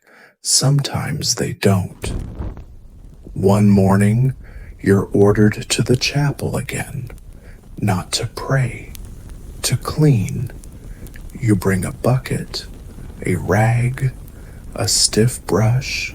You expect dust, cobwebs, ash. But the chapel is pristine, except for the altar. There's a smear on it, not red, darker, thicker. You don't ask, you clean. As you scrub, the priest stands in the doorway. He doesn't speak. He watches you. His face is unreadable, not stern, not kind, just empty, like a page that was once burned, now only gray edges. His eyes don't blink. You wonder if he knows what you know. You finish. He steps aside. You leave. That night, you lie awake thinking about the smear and about the stairs beneath the altar. You rise quietly, wrap your feet in cloth. You return. No one sees you. You press the seam. The stone shifts. Inside, darkness. And something else. Heat. Not warmth. Heat. Dry. Stale. Heavy. You descend. The steps are slick, but you know how to move now. You don't slip. You reach the bottom and find a corridor. Low ceiling, arched stone, lined with old sconces and wax strips. The air smells of something between copper and vinegar. You pass a locked door, another, then one that's open. Inside, shelves, jars, bones, cloth strips stained brown, and a table, wooden, sturdy, grooved. You don't step further in. You step back. You return up the stairs, replace the stone, return to bed. No one notices you're gone. The next day, a boy disappears. Not Dren. Another, newer. No one speaks his name. But Dren looks at you across the hall. His eyes ask a question you can't answer. You clean the silver that day with shaking hands. Thera's name is spoken again, quietly behind the ovens. One servant says she fled. Another says she was taken below. You say nothing, but you remember the door, the table, the heat. You dream that night of the priest placing a candle in your mouth, telling you to hold still. You wake before the bell. You sit in silence until light returns. You eat slowly, speak less, and begin to plan not how to run, but how to stay unnoticed by everyone who matters. Because there is something beneath this place that feeds on memory, and you are learning how to starve it. You no longer remember how long você está no castelo. Not exactly. You can count seasons if you try. Cold ones, wetter ones, slightly less gray ones, but they blend like candle wax left to run. You can't remember the last time alguém falou seu nome. You're not even sure you'd answer to it now. You are a function, a movement, a shadow in the routine of others. You become obsessed with weight, the weight of trays, the weight of a glance, the weight of a silence that lasts 1 second too long. You feel it all now, every shift in mood, every conversation halted when you enter a room, every servant who avoids your path. The guards don't look at you anymore, but they adjust their grip on their spears when you pass, just slightly, just enough. Dren speaks less, works more. He grows taller but not older. His eyes shrink into themselves. He's become what you were, a presence. One evening, you find a candle lit in the cellar where no candle should be. You put it out. You don't ask. Later, someone places a ribbon in your folded linen, red, frayed, familiar. You leave it on the floor. In the armory, Garrick's old bench is dust-covered. No one sits there. No one speaks his name. The black-handled dagger is gone. You polish a helm and see your reflection. Longer face, hollow cheeks, skin paler than parchment. You try to smile. Nothing moves. You carry salt up the east stair and catch a glimpse of her. The daughter, standing barefoot again, at the top of a narrow passage, hair loose, eyes dark, holding a book upside down. She says nothing, neither do you. Then softly she whispers, "You dream of fire, don't you?" You pause. The salt spills. She smiles. You flee. That night, the chapel glows faintly. You don't go, but you watch it from the corridor. A servant goes in, doesn't come out. You sleep beside the door to the pantry, just to feel the sound of other people breathing.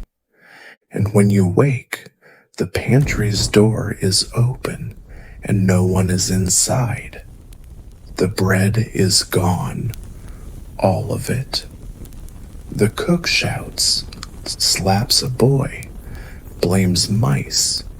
You sweep the crumbs and say nothing, because now even the bread has become a message, and every message is a warning written in hunger. The floor cracks, just slightly, just once. A soft fracture near the base of the stairwell. You notice it because everything else is the same echoes, the same footsteps, the same slow drip from the ceiling above the armory. But this sound is new, subtle, like a breath inhaled beneath the skin of the manor itself. You kneel beside it after your shift. The crack is thin, but it wasn't there before. You trace it with your thumb. Cold, dry, splitting like bark under pressure. That night, the priest stands outside the kitchen and speaks a word no one repeats. He doesn't shout. He just says it. Once, clearly, as if carving it into the air. You don't hear the word, but you feel it. Something changes. The next day, the guards are replaced. Their uniforms look the same. Their spears are the same length, but they move differently. They speak with their mouths closed. Their boots make no sound.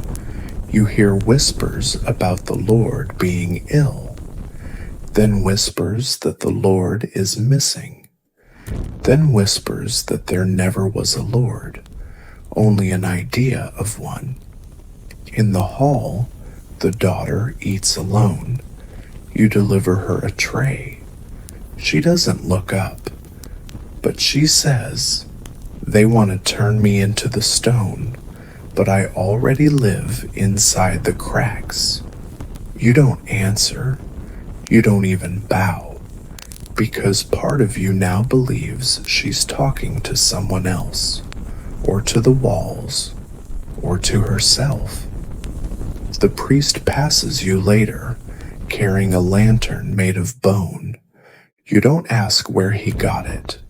You begin to avoid doorways, not because you're afraid of what's behind them, but because some of them lead to places that weren't there yesterday. It starts with a hum. At first, you think it's your own breath, a wheeze from your lungs, but it doesn't stop when you hold your breath. It doesn't stop when you press your fingers to your ears. It's deep, a vibration, not a sound. You hear it most clearly near the chapel, and beneath the floor. It's in the stone now. It lives there.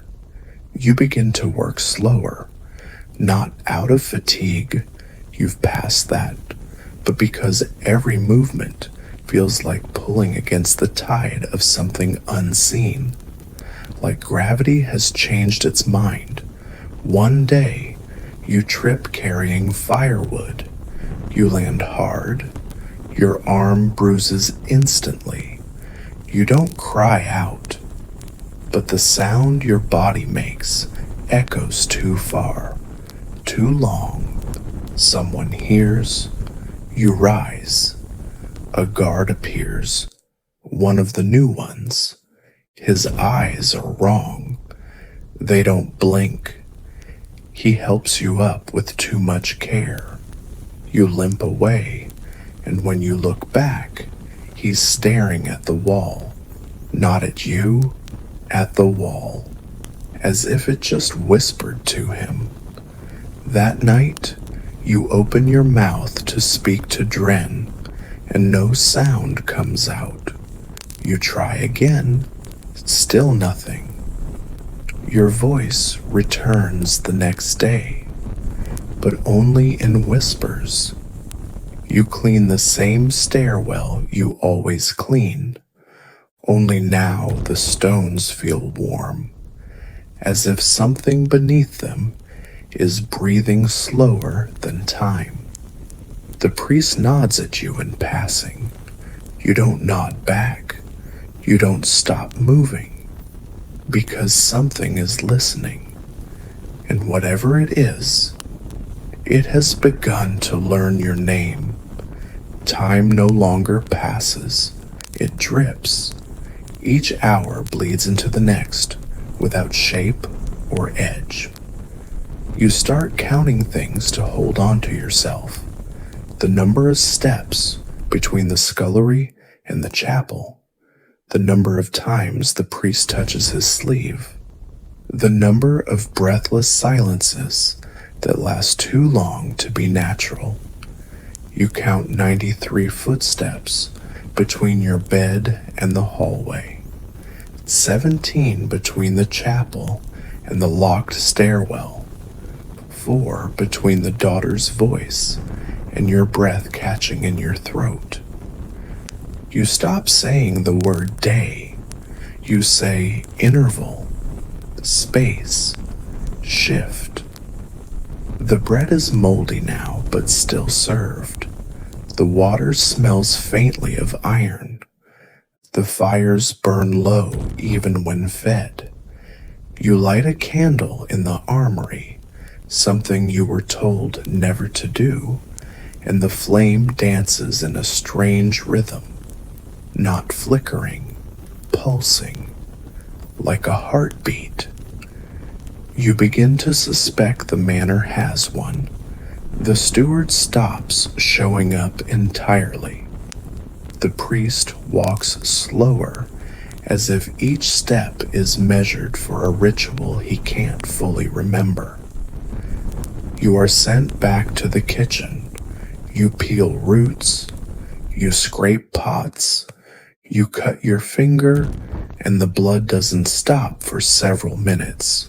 When it does, it doesn't scab, just closes, like the cut was never there. You don't tell anyone, not even Dren, because now even words feel dangerous. And when you hear someone crying through the wall at night, you don't move. You don't even blink, because you know it's not coming from someone. It's coming from the stone. There's a door in the east wing. You've passed it before, always closed.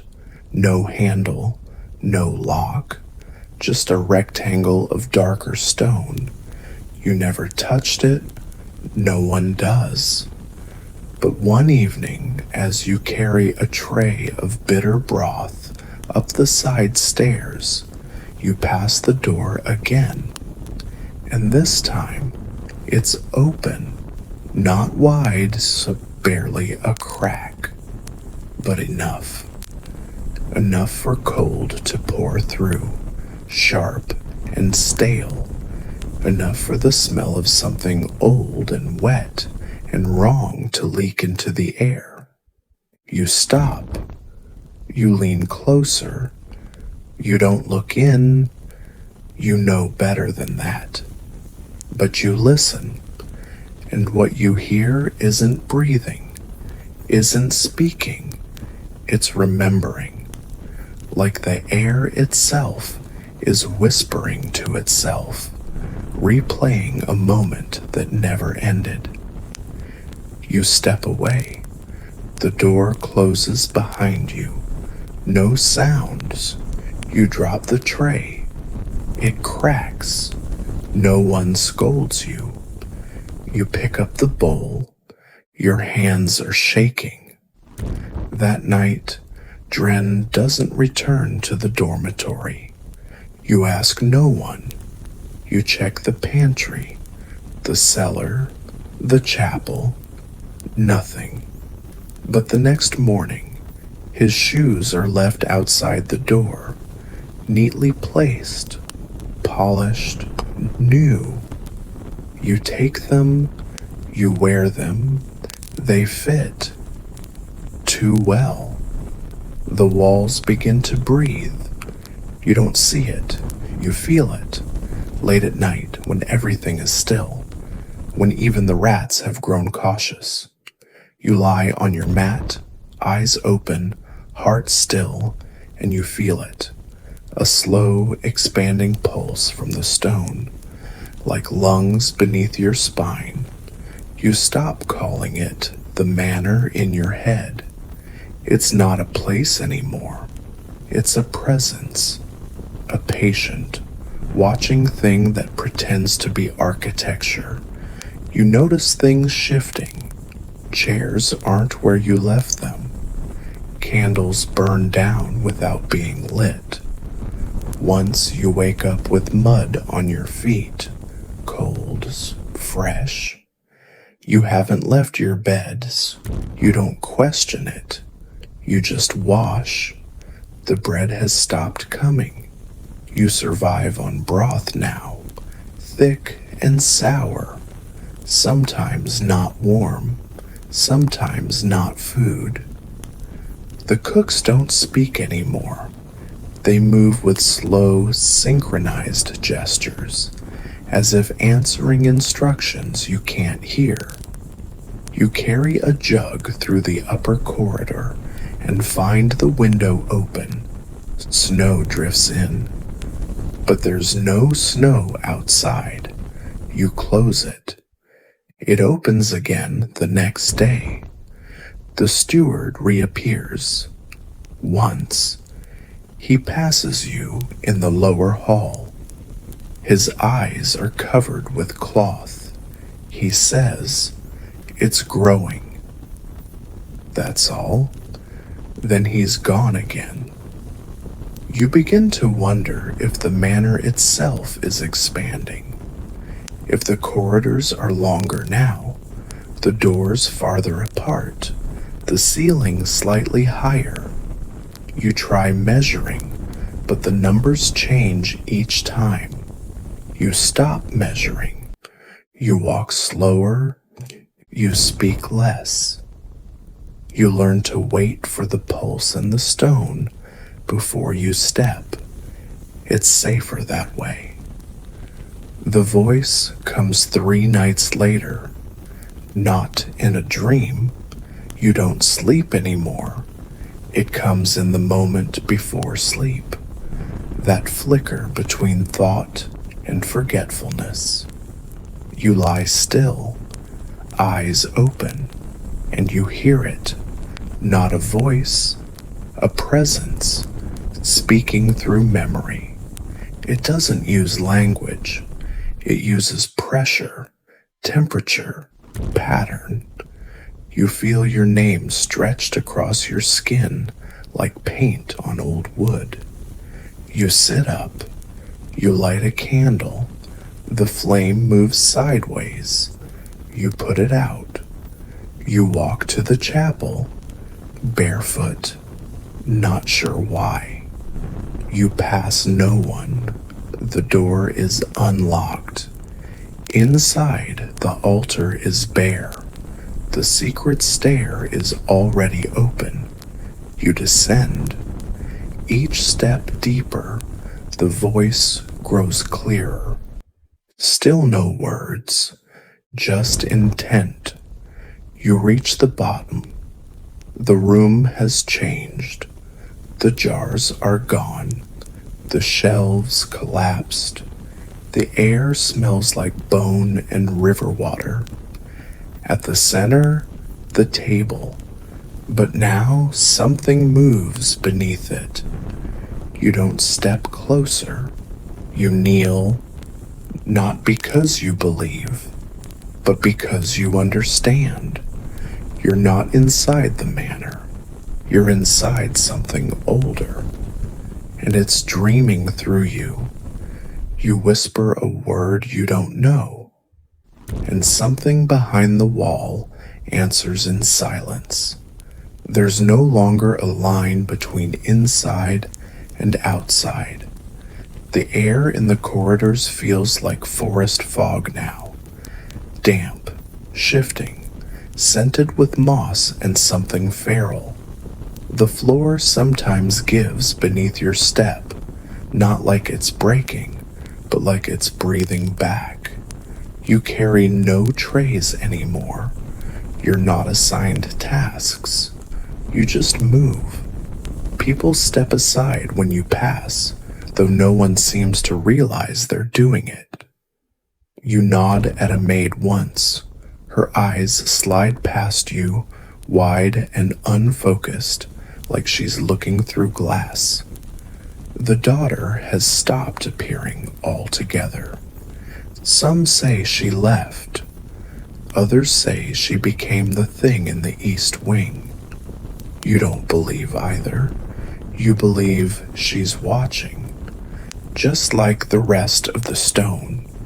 One morning, you find a bird in the cellar, dead, but dry, as if drained. Its feathers are gray, not from age, but from having all color removed. You bury it in the wall. You don't mark the spot. It doesn't need a grave.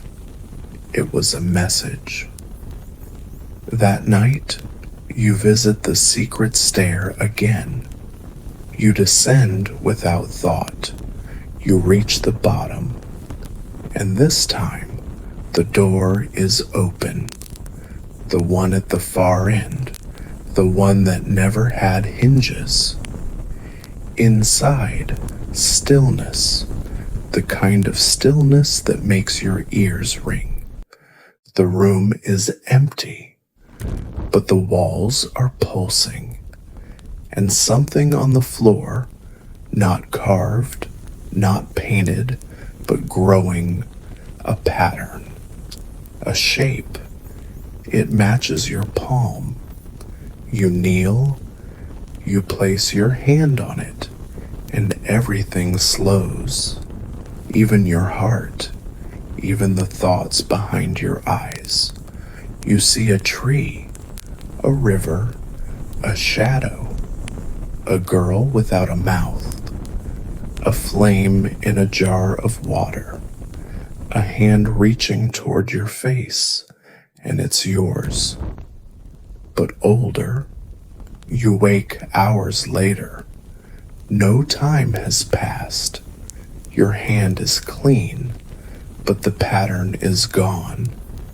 And now you know you don't live in the manor.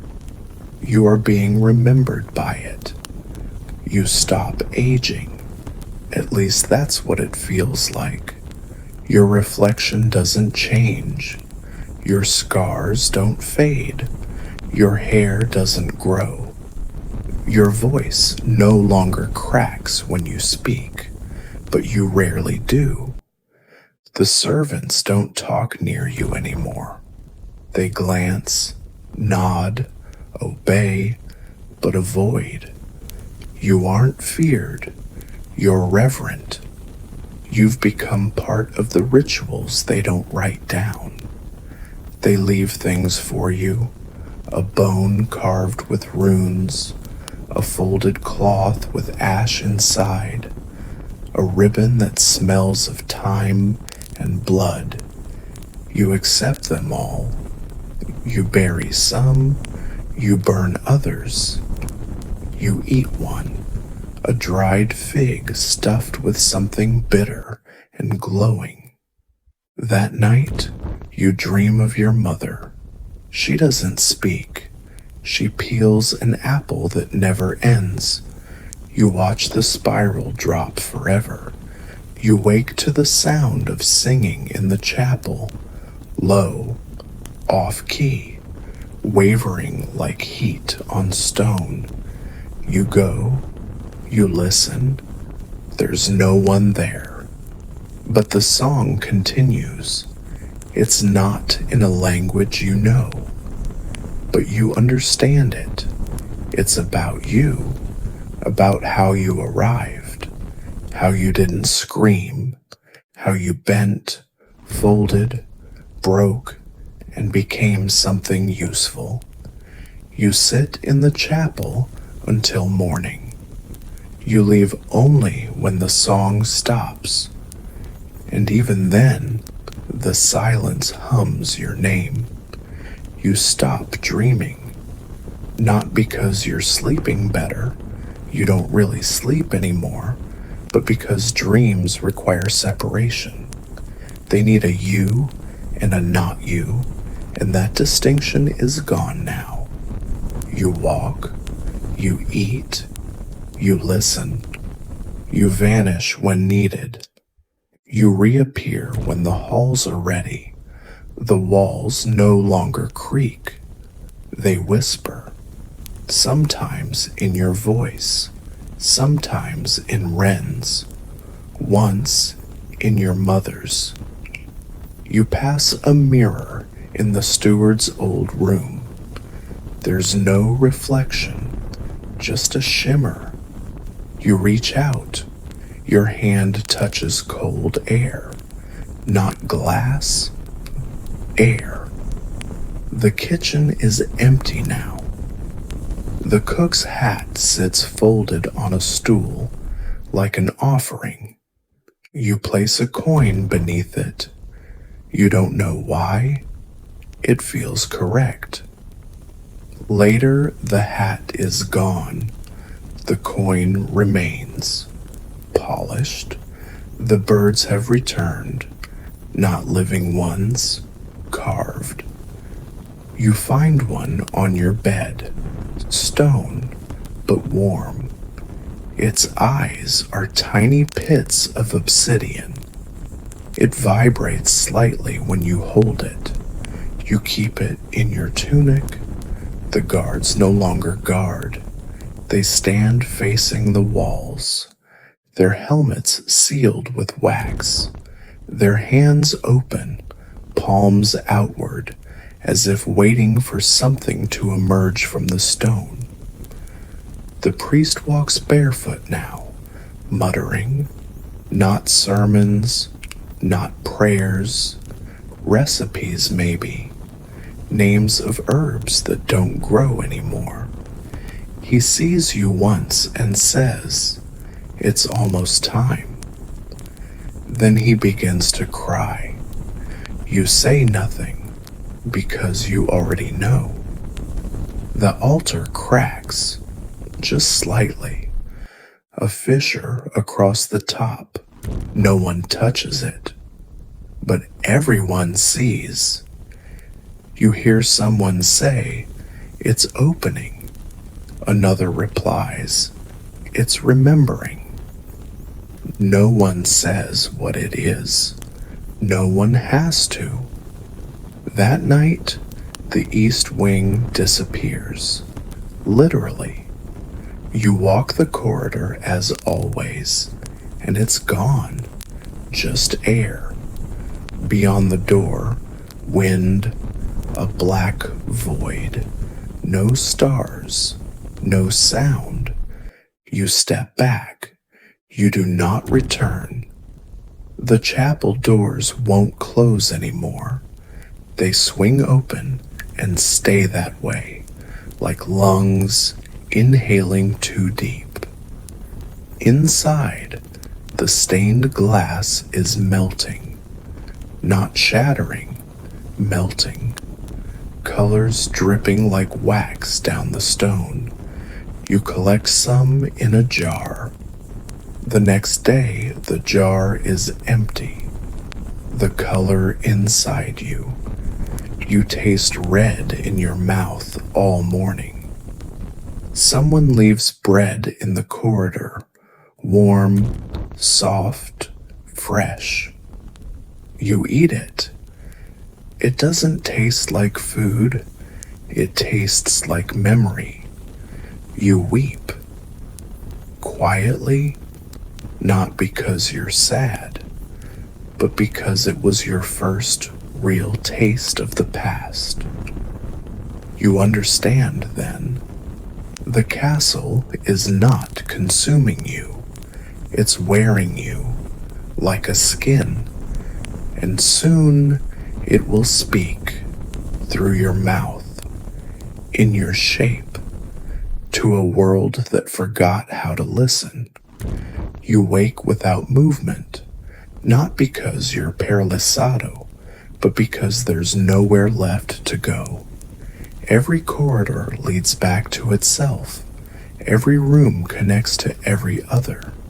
Time folds like paper now. You leave the scullery and enter the chapel. You exit the pantry and find yourself outside, except there's no sky. Only ceiling painted like a memory of one. You hear voices before they speak. You open doors no one has keys for, and no one questions it. The servants don't look at you now. They bow. The guards kneel. The priest flinches. The daughter, if she still exists, hums through the walls in your own voice. She's part of the manor now. So are you, but not the same way. She became its song. You became its shape. Your hands no longer crack in the cold.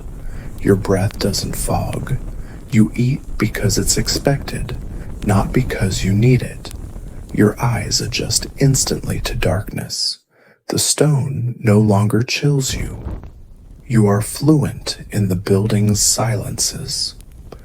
One evening the wind returns, not from outside, from below. It rises through the cracks in the chapel floor. With it, the smell of roots and of something that's never seen sun. You follow it down, past the altar, past the hidden stair, into a place that didn't exist before you imagined it. A room filled with branches made of ash and bone, a tree without leaves. At its base, a pool, clear, still. You look into it. You see yourself, but not you.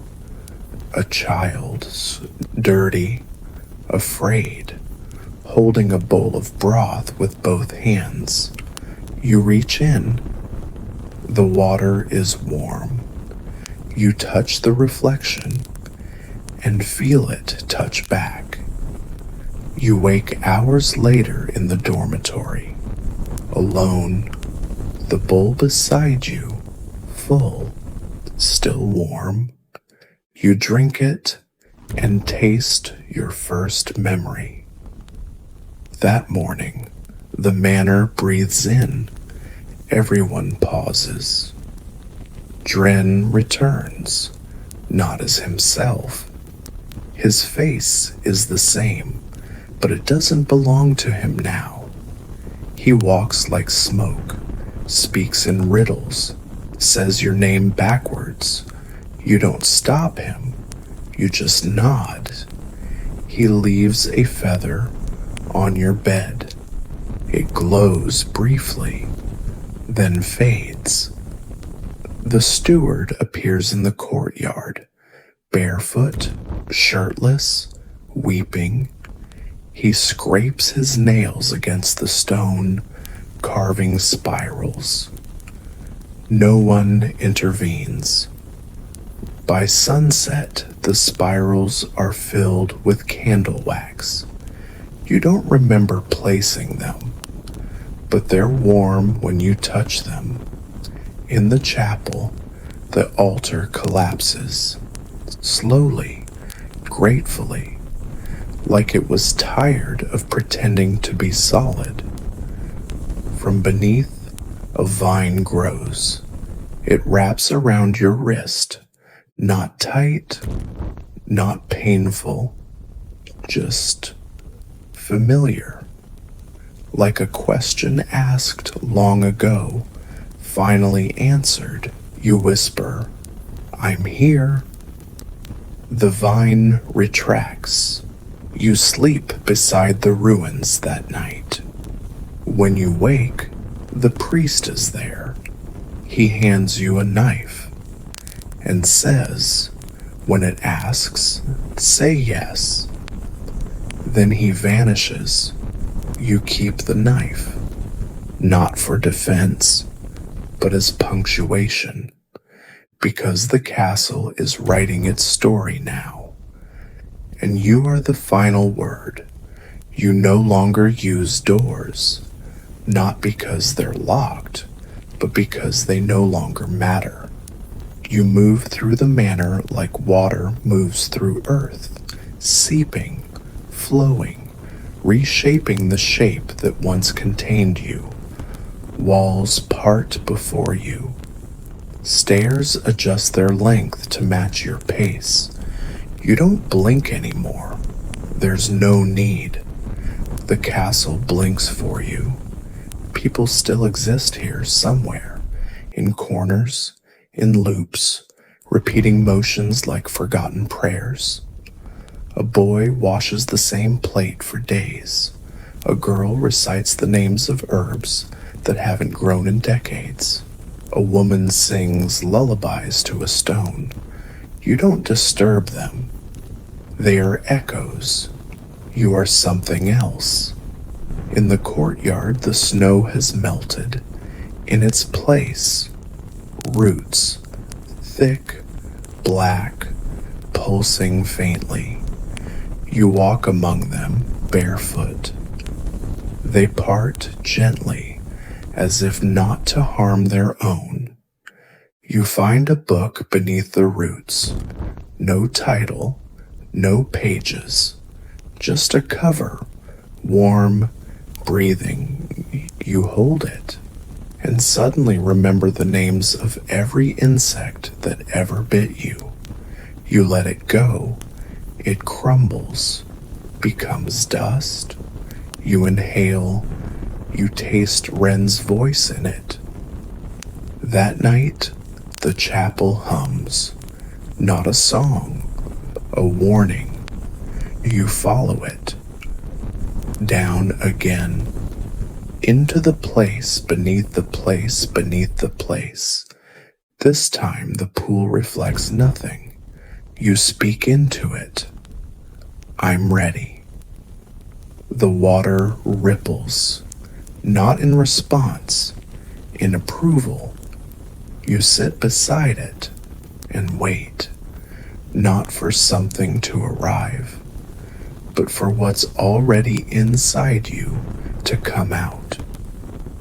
The walls begin to whisper your movements before you make them.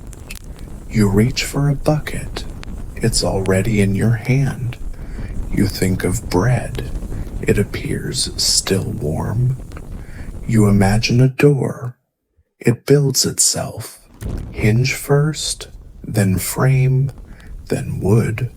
Always dark, always silent. You open it. Inside, a room you've never seen, but recognize. It's your village, the hut, the goats, the straw bed, empty, frozen in place. You walk through it like a ghost walks through its old skin. You touch the mat and feel every night you bled on it. You touch the pot and hear your mother humming. You close the door, the room vanishes. But now your tunic smells of smoke. Your hair holds the dust of another time. The castle rewards you for remembering, or punishes you for trying to forget. You cannot tell the difference. The priest appears at midnight. He brings no candle.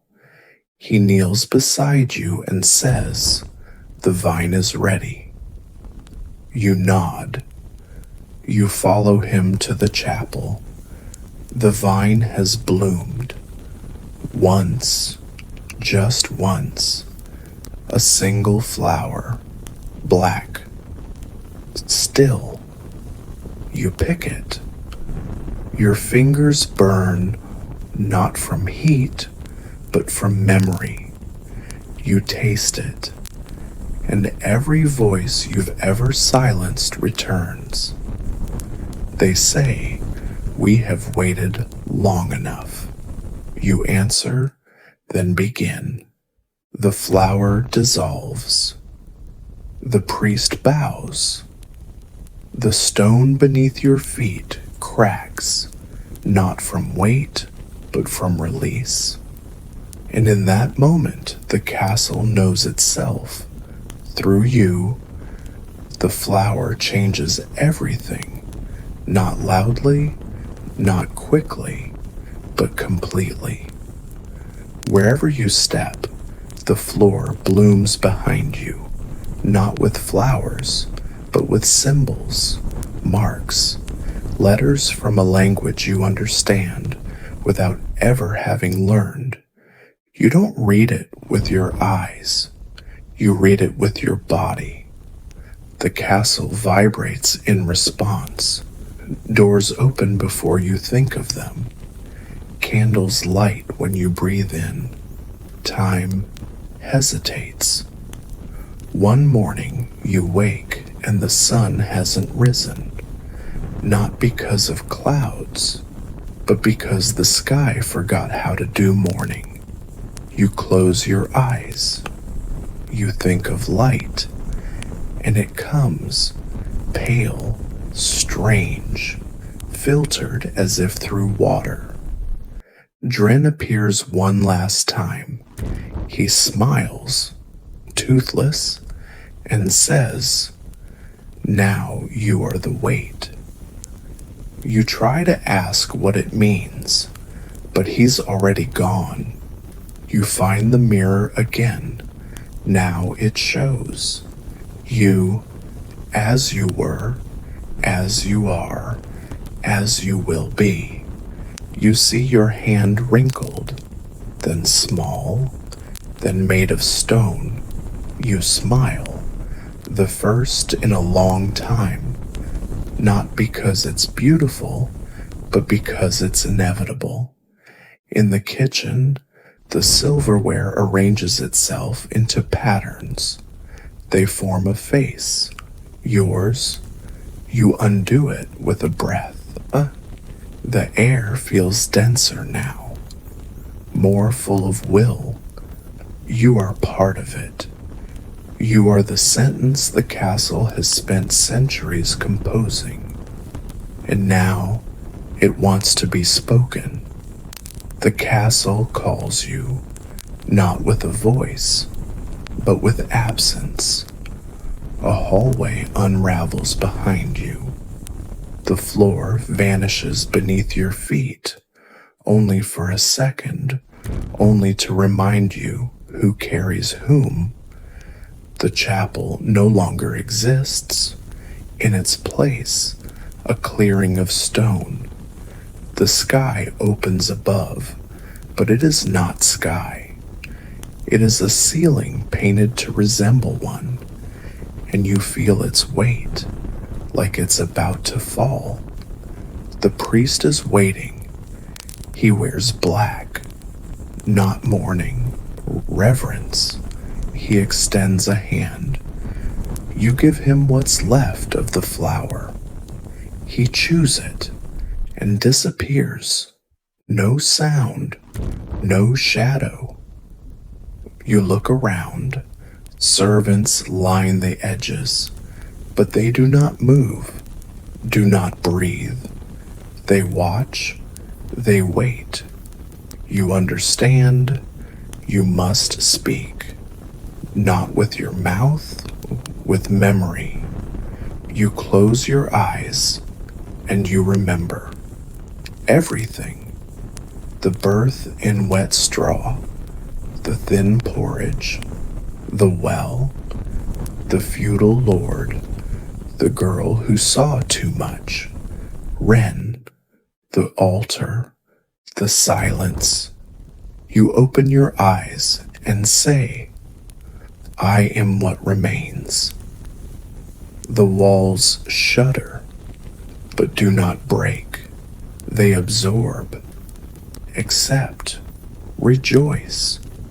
You feel the structure rearranging itself, like muscles stretching after a long sleep. The castle is awake now, completely, and you are its tongue, its face, its name. It happens quietly, not with ceremony, not with thunder, not with a scream. The castle exhales. The windows fog over from the inside. The walls swell slightly, as if every brick has loosened its grip on time. The halls are warmer now, not from fire, but from something deeper, like the stones themselves are generating heat, or memory, or both. You stand in the center of the courtyard, where the well once was. Now it's just a ring of moss, breathing. Around you, the figures remain still. The servants, the priest, a guard whose helmet has fused to his skull. They are statues, but not dead. They are waiting. You walk among them. Your steps leave no sound. The castle shifts gently as you move, adjusting, listening, remembering.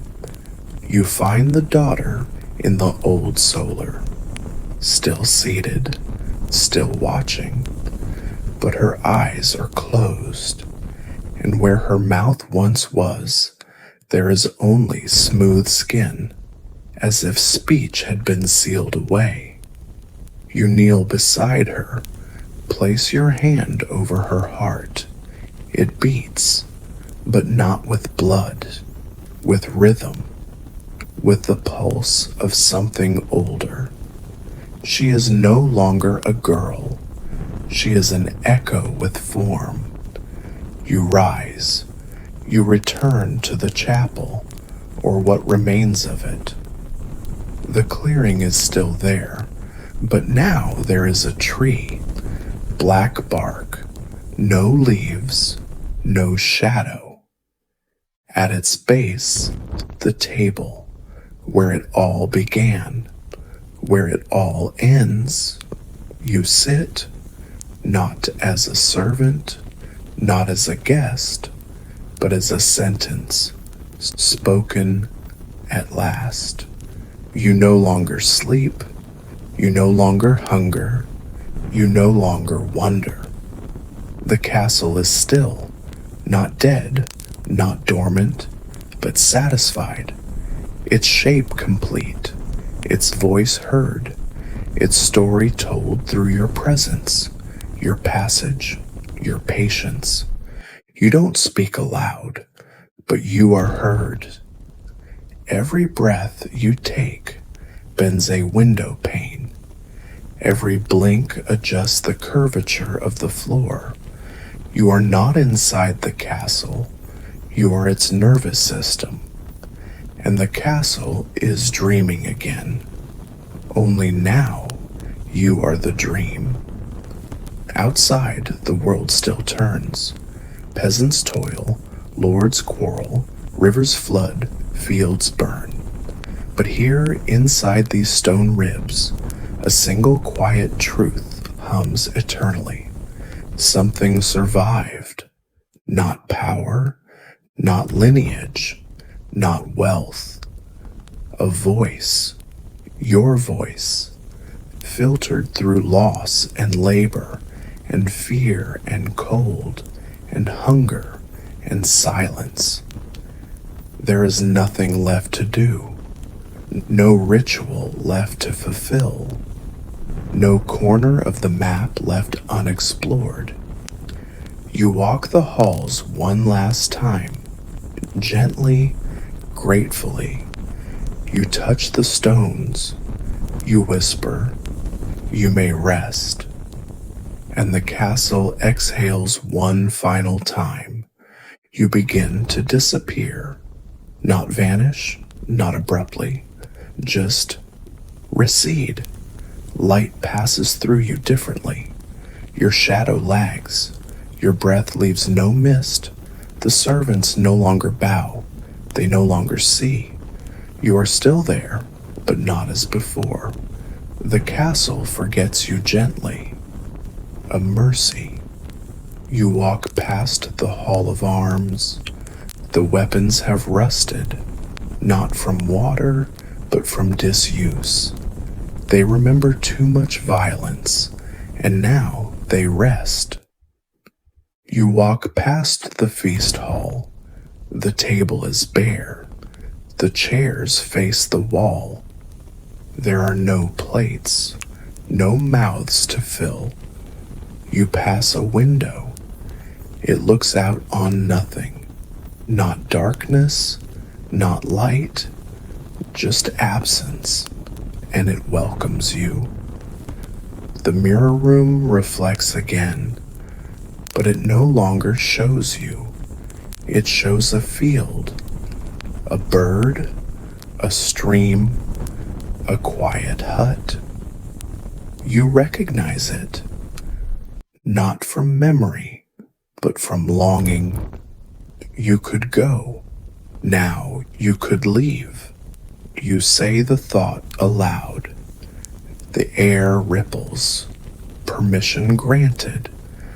The chapel tree has begun to lean, its bark soft, its roots still, like closed fists unclenching.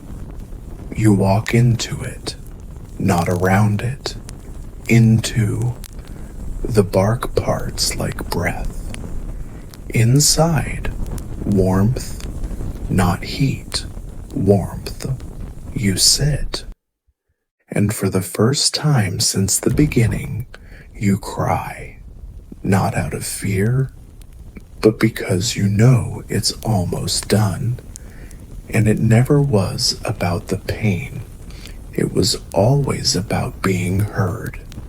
The final room is small, dirt floor, wooden beams, no torches, only morning light leaking through a seam in the wall. You're barefoot, you're clean, you're tired, but not weary. Across from you, a bowl of water, clear, still. You drink. It tastes of clay and sky. You sit. Outside, someone chops wood. You hear a rooster. You smell ash and bread and goats. You rise, walk to the doorway, and there it is, the village, your village. But it's not the same. The people are gentle. The fields are gold. No one is afraid. A child runs past, 7 years old, maybe 8, covered in dirt, laughing. She doesn't see you. You sit beneath the tree in the square, and time pauses. Not forever, just enough. You are not haunted. You are not holy. You are not the castle anymore. You are simply someone who carried a memory long enough that it decided to carry you back. The castle stops dreaming. You feel it first in your bones, a stillness so complete it feels like a missing heartbeat. The walls no longer shift. The corridors stay where they are. The doors creak not with intention, but with age. It has let go of you, of itself, of the centuries it carried. You walk its halls once more, barefoot, not as a servant, not as a voice, but as someone saying goodbye. The tree in the chapel has collapsed inward, not broken, but folded, like a letter no longer meant to be read. You place your hand on the trunk. It is cool, silent, grateful. Outside, the snow has returned, soft, slow, but this time it does not trap. It reveals footprints, the earth beneath, paths long forgotten. You step outside, for real, not in dream, not in memory. You walk past the village, past the river, into the forest where Wren once showed you how to vanish. Only this time, you do not vanish. You stay visible because you are no longer a threat. You are no longer watching. You are no longer being watched. You are just walking, alive and free. You hear it once, your name, not yelled, not cried, just said, as if by a friend, as if by the wind through branches. You pause, turn, nothing there, but you smile, because it's the first time you've been called in a very long time, and it didn't come with duty, or expectation, or pain, just recognition. You sit on a rock by the edge of the water. Dip your feet. The current is slow, curious. You tell it a story. No one told you to, but it feels right. You begin with, I was once a servant. Then I became a silence. Then now I am a song that no one needs to hear again. The river listens. It always has. You lie back. Look at the sky. and see birds, not flocks, just one, then another, then none. The trees whisper nothing important, and that's what makes it beautiful. You close your eyes, the world breathes, and for the first time in a lifetime of stone and shadow, you believe that this peace was always possible. It just needed someone to remember it. You walk. There is no destination, only the soft compression of earth beneath your steps. The forest changes around you, slowly, politely.